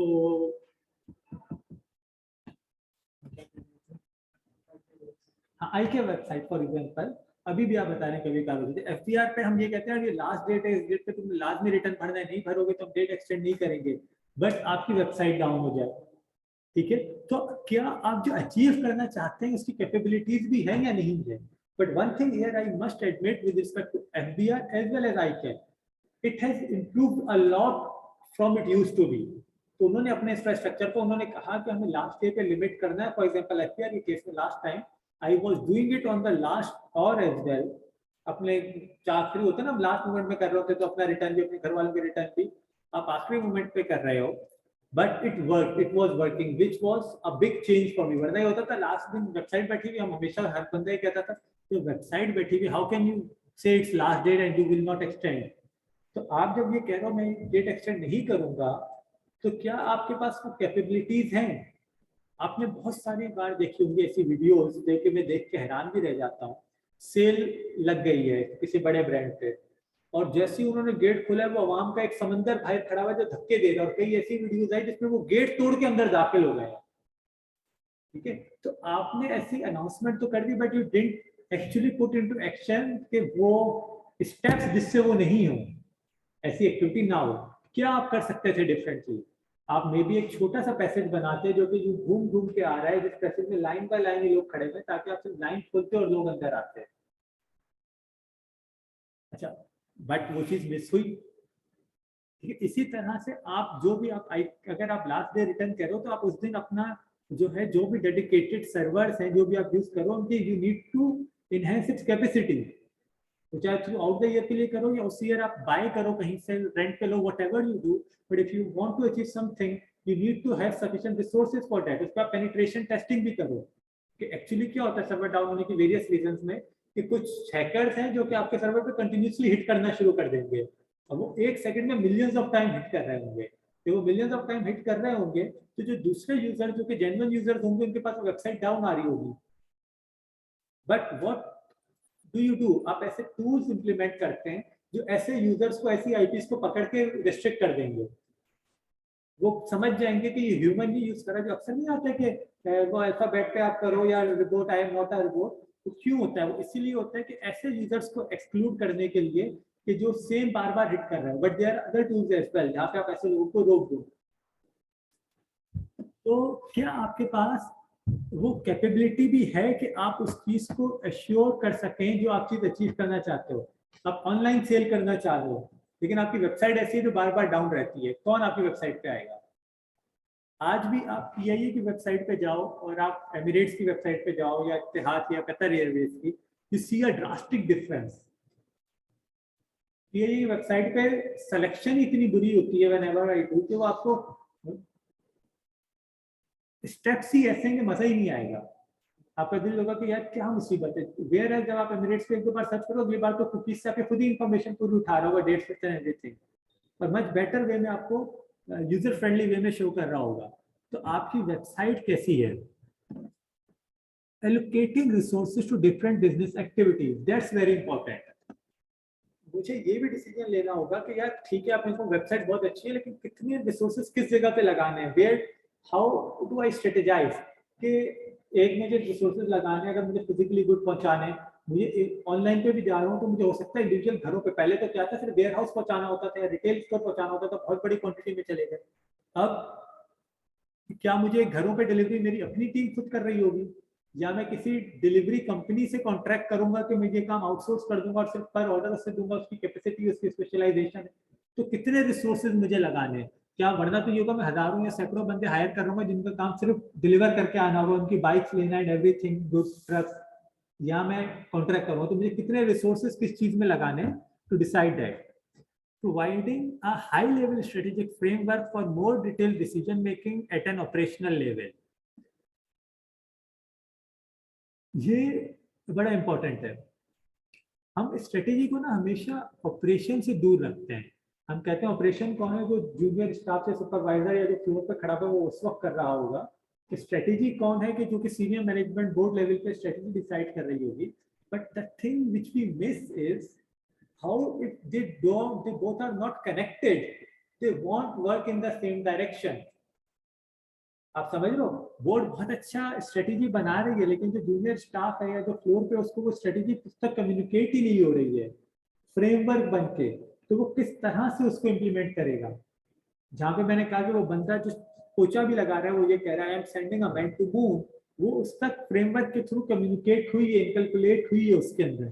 so that's what it's saying here, providing a high level framework. ठीक है, वो ये नहीं बताएगा तुम्हें पोचा किस तरह लगाना है या तुम्हें फ्लोर पे किस तरह करना है, बट वो तुम्हें बताएगा कि यार हम एथिक्स को कंप्रोमाइज नहीं होने देंगे, कुछ भी हो जाए हम रिश्वत नहीं देंगे, हम लेबर को गलत यूज नहीं करेंगे, सेफ्टी फर्स्ट है, कुछ भी हो जाए safety is the four most important thing. कि कहना बहुत आसान है कि सेफ्टी इंपॉर्टेंट है, बट दोस्त कंपनीज जहां पे सेफ्टी वाकई इंपॉर्टेंट होती है, उधर जो किसी भी मीटिंग का फर्स्ट एजेंडा आइटम होता है that is usually safety. Wait के वो पहले आपके होते हैं ना कितनी इंपॉर्टेंट है जो सीनियर मैनेजमेंट की मीटिंग हो रही है सेफ्टी की, तो अगर आप सबसे लास्ट एजेंडा आइटम रख रहे हैं तो इट्स मीन कि वाकई आपके लिए प्रायोरिटी भी लास्ट है। सही है, but when the first item पे आप उसके ऊपर डिस्कशन कर रहे होते हैं कि कोई सेफ्टी इंसिडेंट तो नहीं हुआ, how is it going, how our controls are going, was there any near miss as well, तो नियर मिस पे भी देखा जाता है ठीक है यार इंसिडेंट नहीं हुआ बट हो सकता था, how we can implement control को नियर मिस भी ना हो, स्मॉल इंजरी भी हुई तो वी टेक इट सीरियसली, ये नहीं कि हम फैटिलिटी का वेट करें। सीनियर मैनेजमेंट के bonuses are dependent on safety.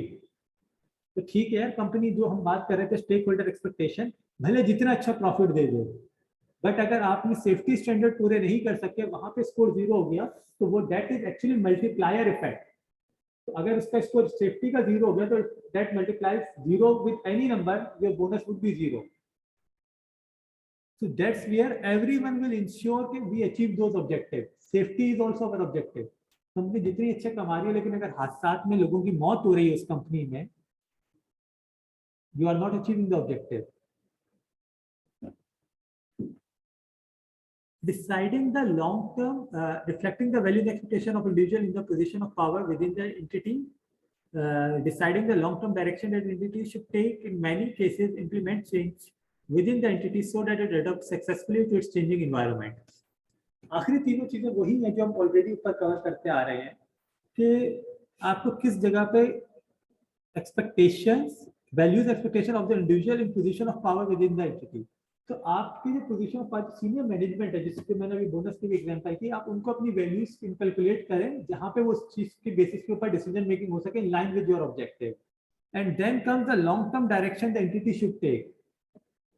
ठीक है, for example right now when we are talking, Toyota आज भी कहता है they do not see much business in electric cars, they are more into hydrogen और hybrid. ठीक है, वो ये कहते हैं electric cars are not that physical. Tesla है जो कि सिर्फ इलेक्ट्रिक कार में है, बट हाउ डू आई सी कि यार वो अपने लॉन्ग टर्म देखते हैं, हम इलेक्ट्रिक से अभी भी दूर है।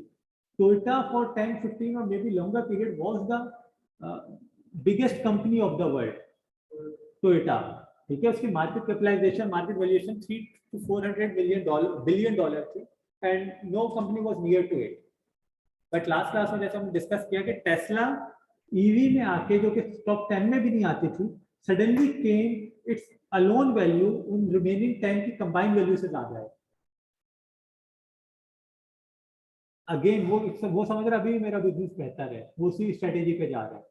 हो सकता है मूविंग फॉरवर्ड अगर हम ऑल इलेक्ट्रिक चले जाएं तो जिस तरह एक टाइम पे नोकिया हुआ करता था one of the best company, आज नोवेयर, हो सकता है टोयोटा भी नोवेयर हो। And vice versa as well. इस वक्त हम सिमिलरली याहू में कहते हैं internet used to be Yahoo, आज याहू शायद मुझे अब तो डाउट होता है अब जनरेशन यूज भी करती है या नहीं करती, खत्म ही हो गया ऑलमोस्ट। हाँ, so I remember the interview of Yahoo की जो सीईओ खातून थी, she was saying we did nothing wrong yet we lose when it was being sold to Verizon, जो Verizon उसे खरीद रहा था, तो maybe she could not act or they could not act appropriately in the right environment, okay right। उस organisation में शायद मुझसे और आपसे बहुत ज्यादा सीनियर और काबिल लोग स्ट्रेटेजिकली मौजूद होंगे, ऐसा नहीं है कि नहीं होंगे, but they could not gauge the environment right at that time, which resulted in that. Thank you very much. Thank you. ये आप मुझे दे दें। जी।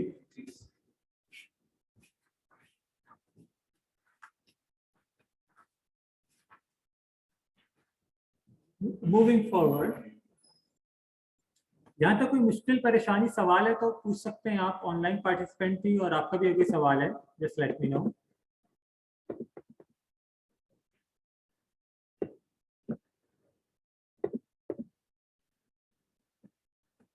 कोई सवाल नहीं है, ठीक है। So a company that extract and supplies oil, एक एग्जांपल हम देखते हैं, oil and natural gas is considering its future business direction over the next 10 years.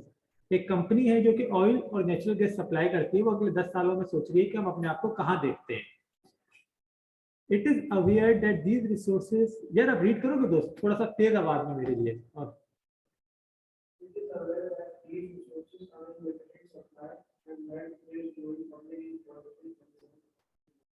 अच्छा रुक जाए यहाँ पे, करीब आके बैठेंगे। हाँ, तो उन्होंने कहा है कि यार लिमिटेड सप्लाई होगी और पॉलिटिकल और एनवायरमेंटल कंसर्न है अबाउट ऑयल एंड गैस का।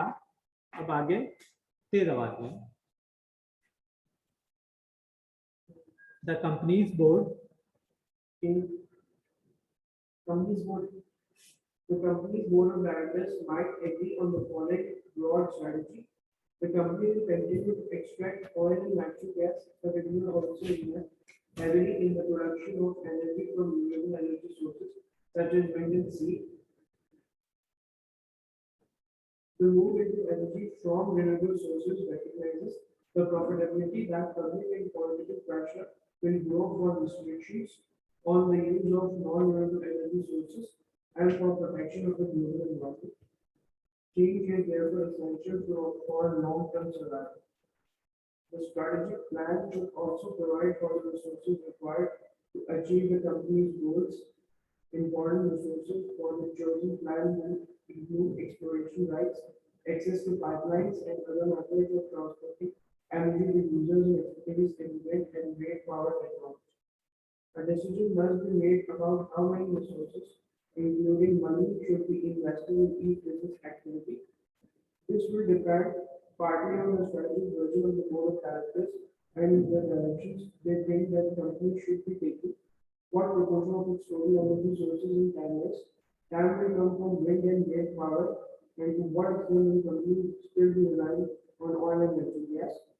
The strategic plan also reflects the values of the board of directors. In this example, the company has not included nuclear power in the strategic plan. ठीक है। So I hope it was audible to virtual participants as well, and if not, they have already read it. तो ये case क्या है? ये case ये है कि वो आपसे कह रहा है कि एक कंपनी है जो कि ऑयल एंड गैस में इन्वेस्ट करती है। इस वक्त उसके ऊपर ये चैलेंज आ रहा है कि क्योंकि एनवायरमेंटल कंसर्न हैं, ऑयल एंड गैस से पॉल्यूशन होती है, तो एनवायरमेंटल और पॉलिटिकल प्रेशर है कि we invest in renewable energy. Company के बोर्ड ऑफ डायरेक्टर ये सोच रहे हैं कि लॉन्ग टर्म में हम एकदम ऐसा तो नहीं कर सकते कि हम डायरेक्टली बंद कर दें ऑयल और गैस को। हम ये कर सकते हैं कि हम ऑयल एंड गैस में भी हम एक्सट्रैक्ट करते रहें, बट हम invest heavily in production of energy from renewable energy sources such as wind and sea. ठीक है, तो उसने विंड और सी से सीखा, सी की वेव से आप बना रहे होते हैं और विंड से आप विंड टर्बाइन होते हैं। साथ में फॉर एग्जांपल आप सोलर भी कर सकते थे, बट इसमें अभी मेजरली जेट का है, लेकिन सच एज का है तो हम एज्यूम कर सकते हैं कि सोलर भी है। उसने नीचे हमें बता दिया कि न्यूक्लियर उनका प्लान नहीं है अभी, nuclear is also form of making energy, वो इस वक्त प्लान नहीं है। The move into energy from renewable sources, उसने कहा कि रिकग्नाइज करेगी कि यार from renewable sources that the probability that public and political pressure will grow for restriction on the use of non renewable energy. तो वे कह रहे हैं कि जब आप इस पे जाओगे तो वो फिर आपको रिस्ट्रिक्ट करेंगे कि यार आप नॉन रिन्यूएबल पे जाओ ही नहीं, over the time what will they से। क्योंकि वेस्ट में अगर आप देखें कई कंट्रीज ऐसी हैं जो कि कह रही हैं हम टोटली इसके ऊपर चले गए हैं, रिन्यूएबल के ऊपर, स्कैंडिनेवियन स्पेशली दैट साइड। और जैसे Germany used to be the most use of coal एक टाइम पे, अब उन्होंने अपनी कोल एक्सट्रैक्ट करना ही खत्म कर दिया है, या उस तरफ वो जा रहे हैं कि हम उसे बिल्कुल खत्म कर रहे हैं, क्योंकि coal is one of the most pollution creating जहाँ पे हम जाते हैं। तो इसलिए चेंज जरूरी है लॉन्ग टर्म में। तो लॉन्ग टर्म में तो आप ऑयल और गैस से आना पड़ेगा, बट इससे तो वक्त आप ये देख रहे हो। तो अब यहाँ पे कह रहे हैं कि the strategic plan should provide companies resources to achieve companies goal. Important resource for the chosen plan include exploration rights. आप जो जमीन में कुआं खोदते हो जिससे गैस या ऑयल लेते हो, तो उसके आपको राइट्स खरीदने पड़ते हैं जिसके अगेंस्ट आप ले सकते हैं। और वहां पे आप उसे कह रहे हो pipeline and other method of transporting energy and use and expertise in wind and wave power technology. तो रिन्यूएबल में भी अगर आप जा रहे हो तो you need expertise there as well, which you need to develop over the time. तो अब आपको ये डिसाइड करना है कि कितना पैसा किस बिजनेस में लगाना है। कितना पैसा वो है जो कि हम लगाएंगे ऑयल एंड गैस में, और कितना पैसा वो है जो हम रिन्यूएबल में लगाएंगे, ये आपने डिसाइड करना है।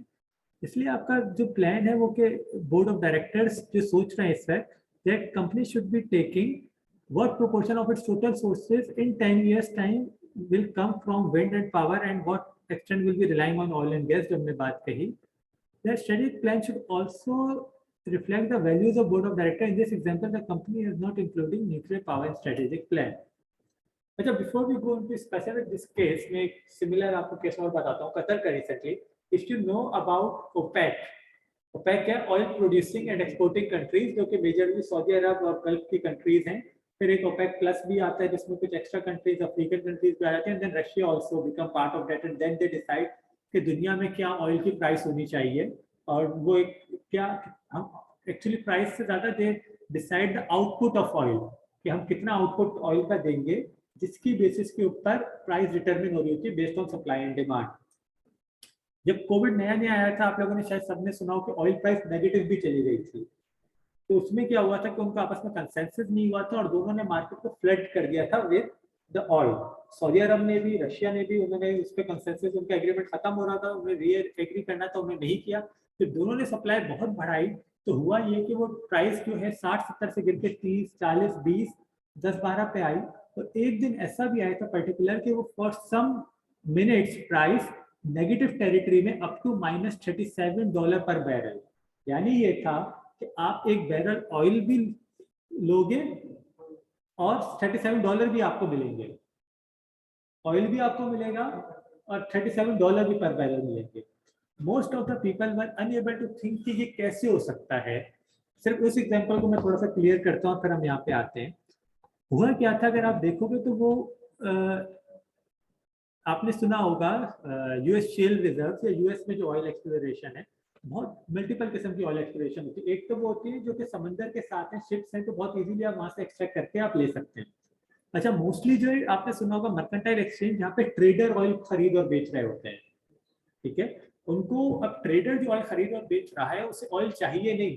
जैसे आपने सुना मर्केंटाइल एक्सचेंज में मैंने वो 100 टन गंदम खरीद ली, 100 टन चावल खरीद लिए, फिर इतने पे खरीदे, इतने पे बेच दिए। हाँ, future forward, so they are only traders, they do not need that oil, they just buy and cell.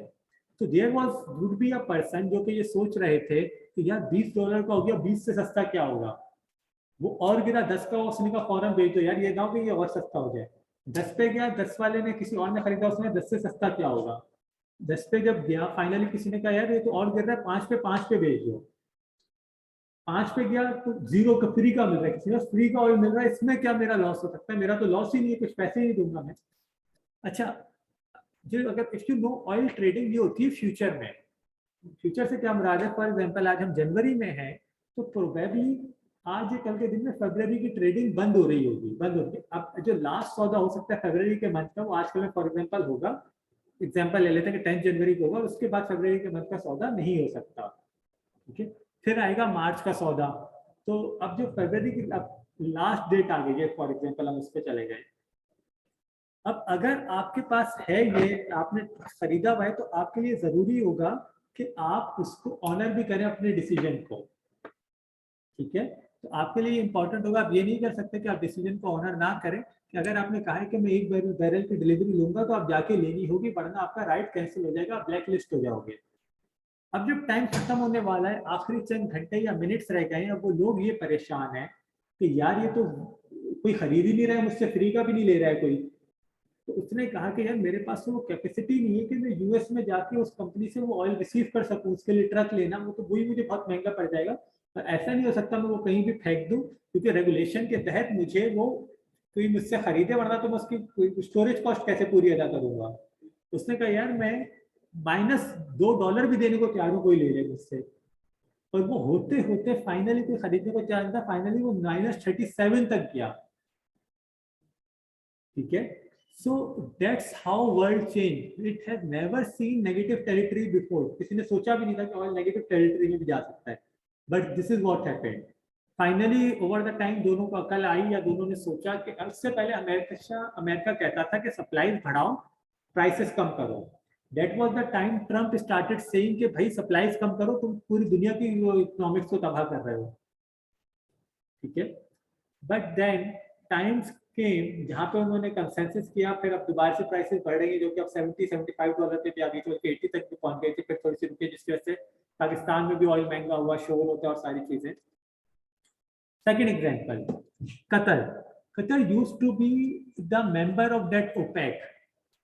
उन्होंने कहा, even though political tension separately उनकी चल रही थी सऊदी अरब या मिडिल ईस्ट के साथ, बट सेटिंग असाइड उन्होंने कहा we don't want to be part of OPEC because we don't see ourselves as oil exporting company anymore. हमारा मेजर फोकस ऑयल से हटा के अब हम गैस पे लेके जाना चाह रहे हैं, ठीक है। क्योंकि they believe they have more gas reserve, जो कि आरएलएनजी आपने सुना होगा ना, हम कतर से इंपोर्ट भी करते हैं, अक्सर मुल्कों में कर रही है। तो we believe more in our exporting oil gas rather than oil, ठीक है। बट थर्ड केम जहाँ पे उन्होंने कुछ कंट्रीज आई जो वेस्ट के लिए, हम कोल ही सप्लाई बंद कर देंगे बिकॉज हमें अब ग्रीन एनर्जी में जाना है। इस पूरे केस में आपको एक बड़ी थिन लाइन है। थिन लाइन ये कि एक आपका प्रॉफिटेबल बिजनेस है ऑयल एंड गैस का, आप उसे कैसे छोड़ सकते हो, या छोड़े या ना छोड़े। और दूसरी जगह आपके साथ ये है कि if you going to renewable, तो कितना आपको पैसा वहां पे लगाना है।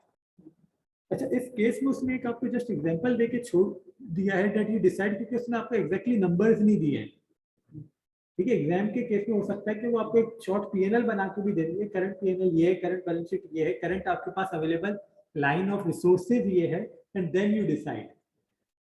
इसमें हम बीएफटी की टेक्निक्स अप्लाई कर सकते हैं। अब अगर हम फ्यूचर कैश फ्लोज से अगर एस्टिमेट लगाएं तो कितनी प्रॉफिटेबल होगी कैश फ्लो, ये कर सकते हैं। हम बिल्कुल कर सकते हैं, सिर्फ थोड़ा सा डिफरेंस है। डिफरेंस ये है, नंबर वन थिंग, कि आपके पास वो डाटा भी उतना अवेलेबल हो कि आप बीएफडी की जो आप कह रहे हैं कि आप टेक्निक यूज कर सकते हैं, उसके लिए उतना डाटा अवेलेबल होना जरूरी है। दूसरा, बीएफडी के केस में आप क्वालिटेटिव एक्सपेक्ट को उतना नहीं देखते जितना इधर देखना होगा, ठीक है। वहां पे अगर ये आपसे कह रहे हैं कि पॉलिटिकल प्रेशर आएगा, इन्वायरमेंटल प्रेशर आएगा, आपको उस चीज को वो बीएफडी में आपको नंबर देगा, नंबर से कैलकुलेशन पे आपने डिसीजन करना है। यहाँ पे वो चीज है जो रियल लाइफ में होता है, ठीक है। क्वेश्चन के सवाल में ना तो हमें सारी चीजें मजे से मिली भी होती है और आपको बस आंसर दे देते हो। जहाँ पे वो एक्चुअली आप किस तरह चाह रहे हैं, जो रियल लाइफ में ना आपको डाटा होता नहीं अवेलेबल। आप सोचिए कंपनी में आप काम कर रहे हो, आप बिजनेस एनालिसिस मैनेजर हो या जो भी हो, आपको डाटा खुद से ढूंढना होगा, ठीक है। और जो डाटा खुद से ढूंढना होगा वो आपके पास पहले से अवेलेबल नहीं होगा। तो इसी तरह इस सवाल में वो आपको कुछ डाटा देगा, कुछ फैक्ट्स देगा, और उनकी बेसिस पे आपको कंक्लूजन या डिसीजन पे पहुंचना होगा।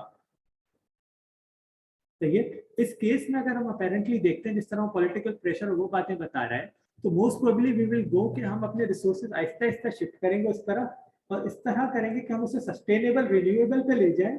हम we can come out of this, ताकि हम पॉलिटिकल उस प्रेशर को हम मूव खत्म कर सकें। The other thing can be, अगर फर्दर आपके पास डाटा हो, मे बी हम उसके उस रीजन में ऑयल एंड गैस को कंटिन्यू करें जहां पे इस पे रेस्ट्रिक्शंस ना हो, ठीक है, इस वक्त जैसे कोल में पाकिस्तान हैवीली इन्वेस्ट कर रहा है, पूरी दुनिया में बंद हो रहा है, हम लोग इस वक्त इन्वेस्ट कर रहे हैं। बट अदर थिंग इज कि जो पाकिस्तान अभी भी इन्वेस्ट कर रहा है वो टोटल 3-4 हज़ार मेगावाट के प्लांट है। दुनिया में लाखों मेगावाट के प्लांट्स थे जो कोल पे चल रहे हैं या चलते थे, तो हमारा क्वांटम अभी भी बहुत छोटा है उन सबके सामने। अगर आप, मैं गिनती पे आपको गिनवा सकता हूँ कि 4-5 जो पावर प्लांट है, अगर फर्ज करें एक सीपीएचजीसी हो गया 1200 मेगावाट के इम्पोर्टेड कोल है, वो भी लकी पावर 650 मेगावाट, वो भी इस वक्त इम्पोर्टेड है, फ्यूचर में लोकल पे। अगर आप लोकल पे आते हो तो सिर्फ बेंगलोर 650 मेगावाट है, एक टेल है, एक थलनोवा है 330 मेगावाट, तो मुश्किल से 2-2.5 हजार, एक चाइना का और लग रहा है 1200 मेगावाट, तो 3-4 हजार मुश्किल से बन रहे हैं जो हम लोकल कोल से बनाएंगे। तो that is nowhere what world used to produce. तो हम उसको इस चीज पे बेचते हैं कि यार अगर आप परसेंटेज टर्म पे देखोगे तो स्टिल हम तो अभी कुछ भी नहीं कर रहे हैं। देन यहाँ तक कोई सवाल?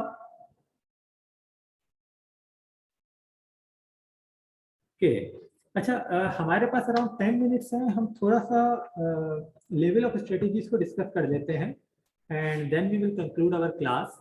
बोर तो नहीं हो रहे हैं? ऑनलाइन पार्टिसिपेंट से मैं उम्मीद करता हूँ बोर नहीं हो रहे हैं।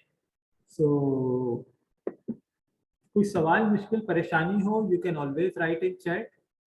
हम यहाँ पे आगे चलते हैं। लेवल ऑफ स्ट्रेटेजी अगर हम देखते हैं तो वो 3 लेवल्स में तोड़ता है: corporate strategy, business strategy and functional strategy. Let me update my screen as well.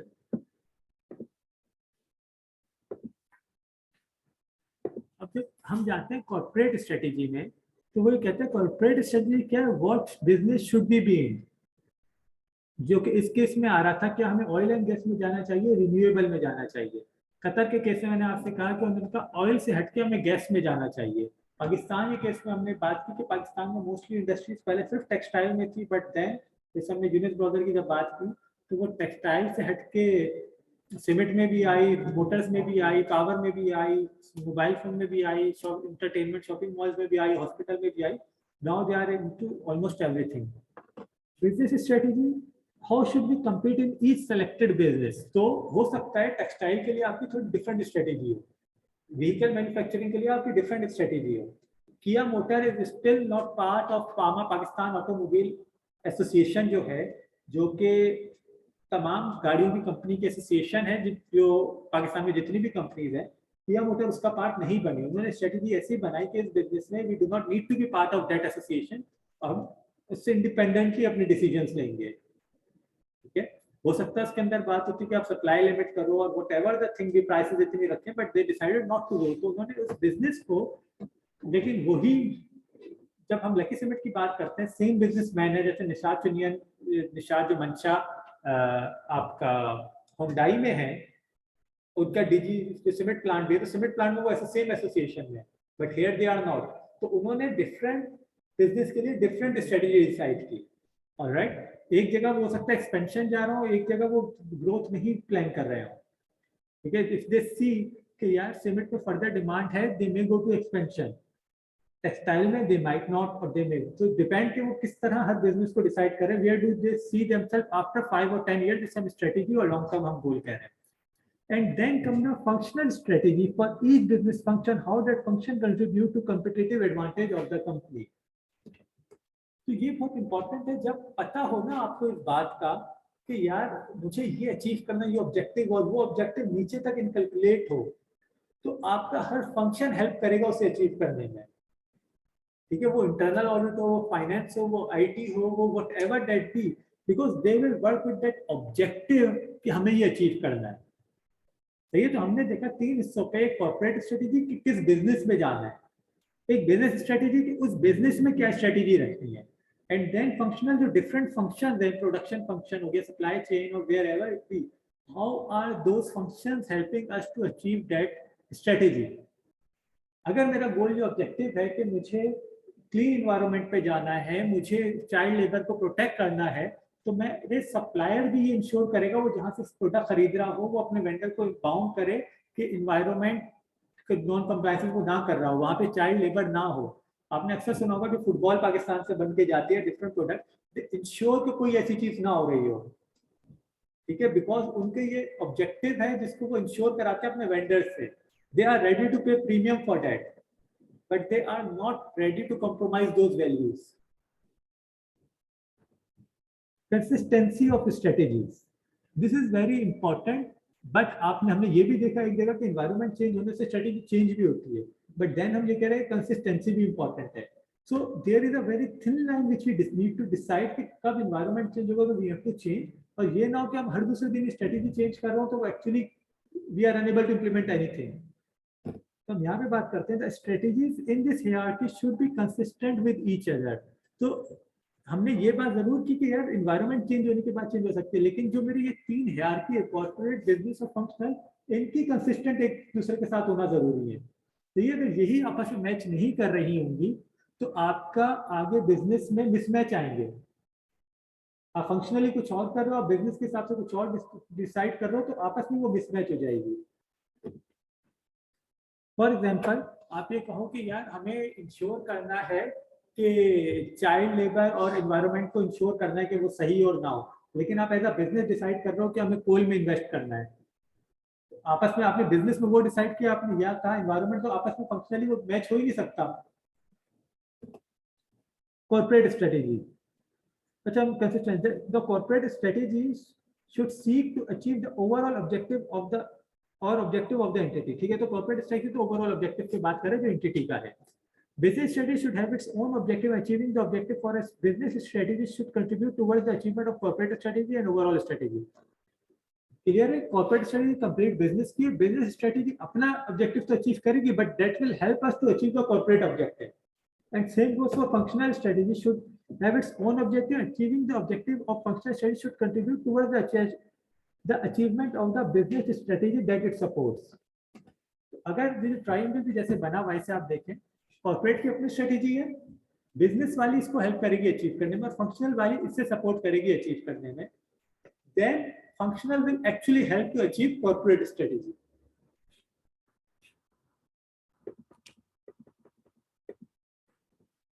Corporate strategy is concerned with deciding the which business or businesses and entities should be in, and setting targets for achievement of the entity's overall objective. ये हमें पता है, ठीक है, corporate strategy हमें बताएगी entities के overall objective किस तरह से हमें डिसाइड करने हैं। Deciding the purpose of the entity, why is the entity in existence, क्यों बनी है entity in existence. Sending a man to moon, ठीक है, providing Pakistan with best vehicles, affordable vehicles, जो कि वो कहते हैं एमजी के जो ओनर हैं वही कहते हैं I am providing Pakistan the affordable vehicles, ठीक है, टू एवरीवन। तो यू में आइदर रिप्रेजेंट योरसेल्फ दिस, और ये आपका स्ट्रेटजी ऑब्जेक्टिव भी हो सकता है। तो अब आपने यहाँ पे कहा कि कॉर्पोरेट स्ट्रेटजी में कहूंगा कि वो मेरा बिजनेस में एग्जिस्ट करता है।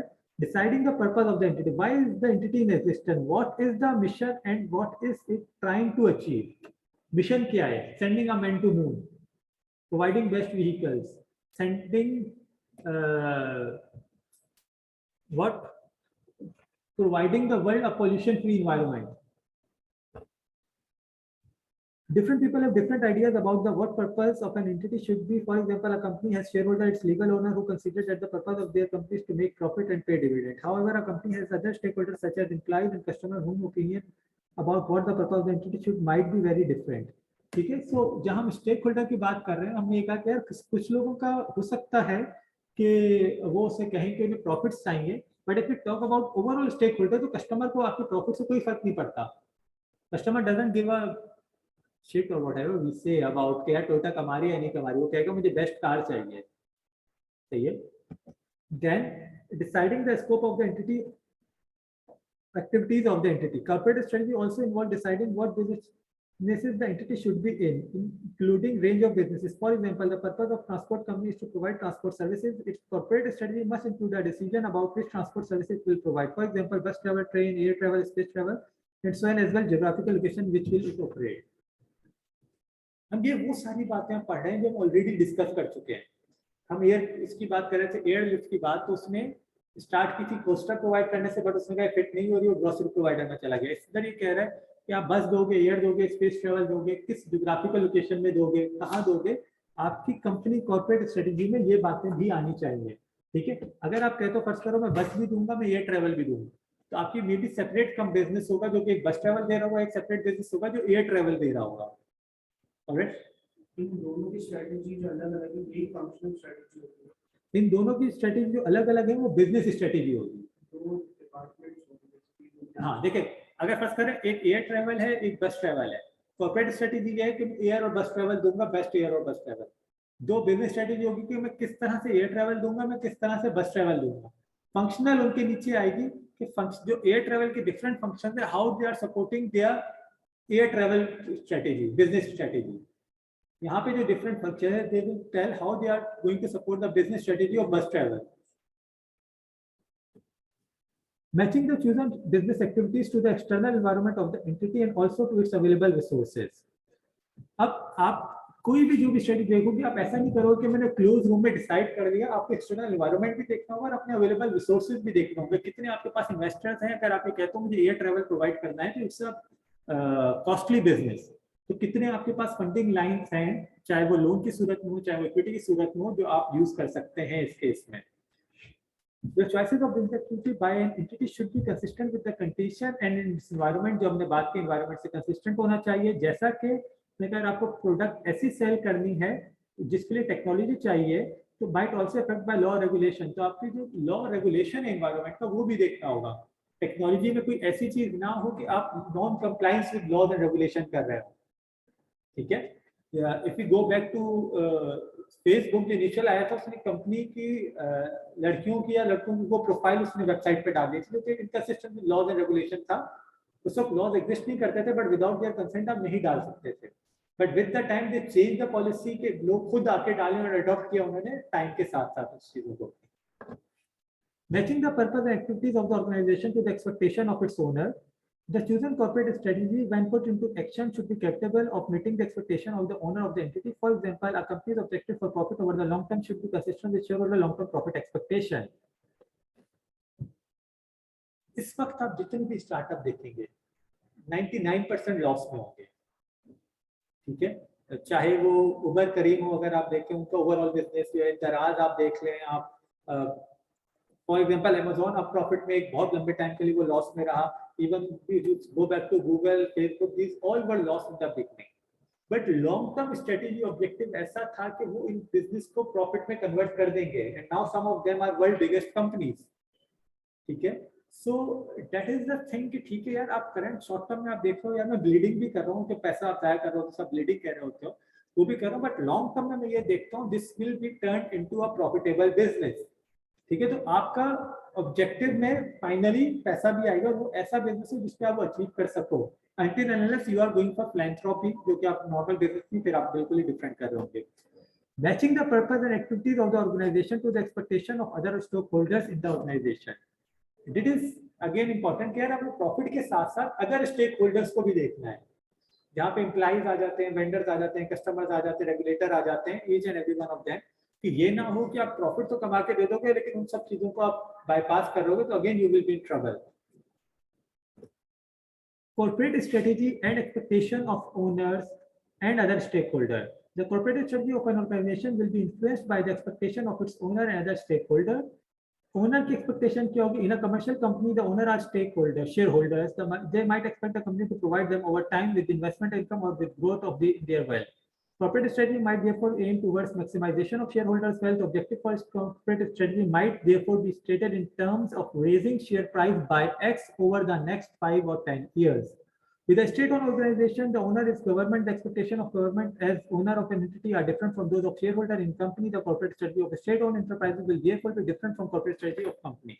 उसमें बात की कि ओनर्स की एक्सपेक्टेशन को आपको पूरा करना होगा। ओनर को आप किस तरह से कर सकते हो, या तो उसे इनकम दे सकते हो या आप कैपिटल एप्रिसिएशन दे सकते हो। इनकम डिविडेंड की फॉर्म में होगी, कैपिटल एप्रिसिएशन में भी आप डिसाइड कर सकते हो कि यार आप शेयर प्राइस जो है डबल कर देंगे या 10% से बढ़ा देंगे, 50% से बढ़ा देंगे या 3 टाइम्स कर देंगे in this period of time.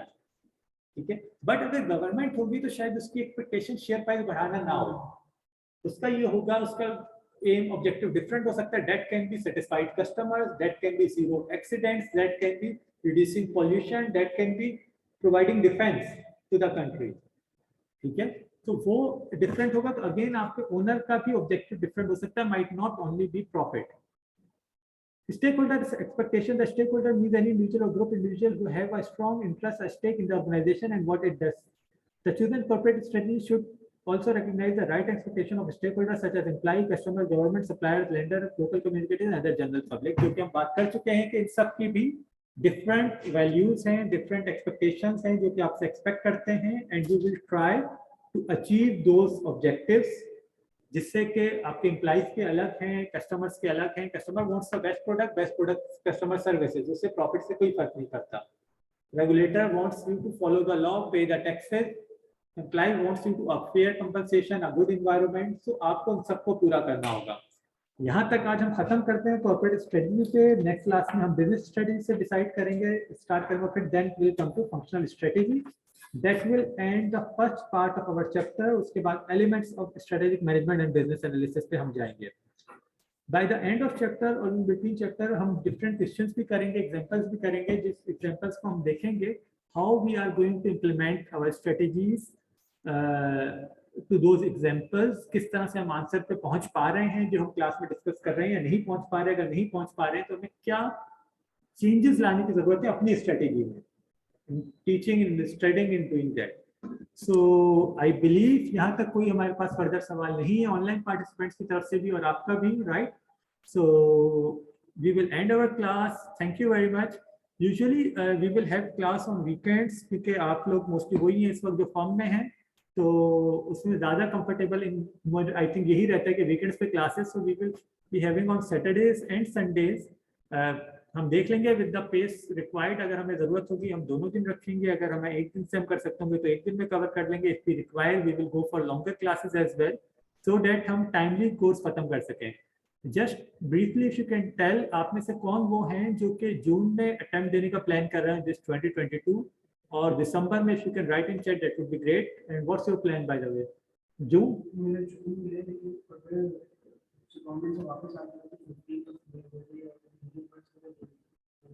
How many papers are we planning to give this time? और रहते कितने? सही है. और उसमें से आप 2 में एक SPM प्लान कर रहे हैं और एक ऑडिट कर रहे हैं. Alright. June 22. So alright, so we will ensure कि हमारा सफिशिएंट टाइम पहले कोर्स खत्म हो जाए, ताकि आप लोगों के पास वो एक अच्छा टाइम हो उसे रिवाइज करने का, उसे तैयारी करने का. तो अगर उसके लिए हमें स्पीड अप करना होगा, so don't worry about that, we will do that. So with that, let's end our class. Thank you very much. It has been pleasure meeting you once again. Allah Hafiz.